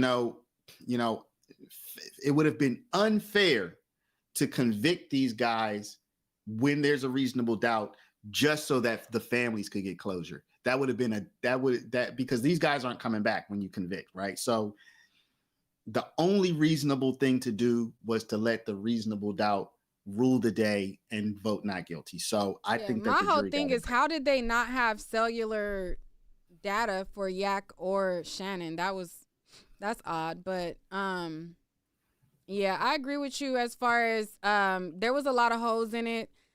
I disagree with the fact that if this was tailored from a different prosecutor, I think there would have been different results. I think if they would have succinctly showed the gang war from the beginning, I think that they would have been able to prove RICO. But because they were so focused on Young Thug and they were so focused on trying to prove that he was the shot caller, they missed the mark of RICO. And that's why a lot of people kept saying, where's RICO? Because the RICO that they were trying to hang their hat on, it being Young Thug as the ringleader, instead of being a gang war that's carrying out this gang hit on each other. And I feel like they would have got a better result if they would have focused on the gang war from the beginning and focused on how this happened. This was retaliation. All these people are interworking with this beef to carry out this plan. If they would have argued it in that way, I think that would have conveyed a different message to the jurors to be able to convict. But because they were trying to hang their thing on like a money funneling thing, where like they're funneling money through slime, it just didn't make sense and it didn't connect. But I think that if they tailored this differently, they could have got a conviction on RICO. I agree with that. I agree. So I was focused more on the murders, but I agree with you that when we talk about the RICO charges, there could have been a possibility. The difficulty with RICO was that the investigation was bad. There was no looking into the books. Okay, so first of all, now that the investigation they did in 2015, RICO wasn't even on their mind. So I'm not gonna fault them so much for not looking into the books because they weren't thinking RICO back then. But at some point, somebody should have gotten some financial records that they could present in court, right? If they're going to put RICO on you. So, but I do agree with you that the RICO, the case had it been presented in a more concise way. Plus, let's be honest, Neek, when it comes to RICO, again, this goes back to Love. Do you notice how many times Love would ask, did you do this for the, to increase the notoriety and blah, blah, blah. It's like normal people don't talk like that. So if she had the interpersonal skills to ask questions that a normal person can understand and then link that to, not saying she didn't do any of this, but she did too much of the legal mumbo jumbo in court. Like she just lacked the relatability personality. to connect. Yeah, exactly. So I agree she when it comes to RICO. Breaking it down to layman's term. Like, exactly. You know what I mean? Like what Hilton tried to do in closing and trying to relate, she lacked being able to do that when it came to because they were going by what the legal definition said instead of going by how can I get this message to them and they can understand it at their level. She was going by textbook definition of it, and that's what she was basing it off of. And it's like you can get the textbook definition conviction if you get the message clear of what you're trying to convey. So she missed the mark totally. She was tone deaf. And I think that, even if there was people who even like let's say I was on the prosecution team, you were on the prosecution team, and we tried to give her that advice, I don't think she was willing to take anybody's advice. I think that she thought that she knew what was needed because there has not been a spotlight on her cases to this magnitude that she has been able to get by with doing these little tactics to get a conviction. So, well, as a I think a good example, you remember when Woody was on the stand, how many times he would defend his manliness, his manlyhood, his masculinity, where they would say, did they do this to you? And he'd say, they still alive, ain't they? He would answer in these ways. See, an astute person, I think, would have been able to, okay, if I can ask questions about in this way, I can get him to answer in such a way where he's essentially saying he was doing stuff to further YSL, But if you ask it, did you do this to further? He's not gonna say yes. But if I notice he has this masculinity thing he wants to protect, now I can craft my question. You stroke his ego. Yeah, you get him to answer your question. Instead of trying to make him feel like he's a punk and you exactly. think what they were trying to do was press his buttons to make him feel like he was a punk so that he would react versus stroke his ego and make him feel like you was the top dog. They was jealous of you. You know what I mean? She didn't have the finesse. There was none of that. Someone in the chat said she lacked finesse. So if with the evidence they had and a better strategy of presentation and a more skilled person of drawing out of these people what they wanted to draw out, they might have gotten a RICO conviction. I agree with you. I don't think the murder convictions were going to happen, which is what I talked about at first, but RICO possibly. And in fact, they did get some RICO convictions because people pleaded guilty to it. So, so there were people who looked at the RICO evidence and said, I'm going to plead guilty because, it looks like there's enough evidence there. So the presentation but they couldn't get an actual jury conviction on it. Why? Because of what you said, because of the way they presented the evidence, and then maybe what I said also because of who did the presentation. Yeah, and I'm going to say this in closing is a lot of people looking at this and they think that because they did not prove RICO with Shannon and Yak, that they don't have it in them to prove it with other people. And they're like, there was so many like outrage of Jimmy Renfrey's plea, and they were like, how could Abati say we would have been able to prove it? You didn't prove it with these two. And I'm just thinking like they could have proven that if they tightened up their case. And what a lot of people is missing is what happens when there is a mistrial? Like, let's say this case went to mistrial, right? What normally happens is they regroup, they tighten up their case, and they come back swinging better.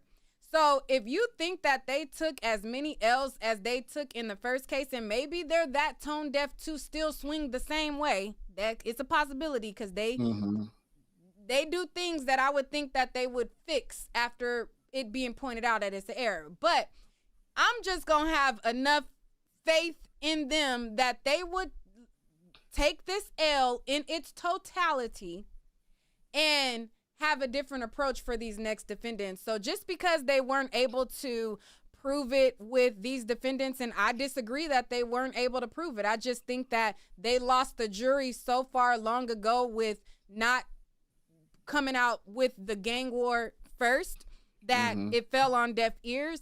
I don't think that it's necessarily that they can't get a RICO out of these other people. I think that to think that just because these two didn't land for them, that it's not going to happen for the other ones. So that's all I want to say in closing. I think that also don't forget that you have to give the credit to the defense attorneys.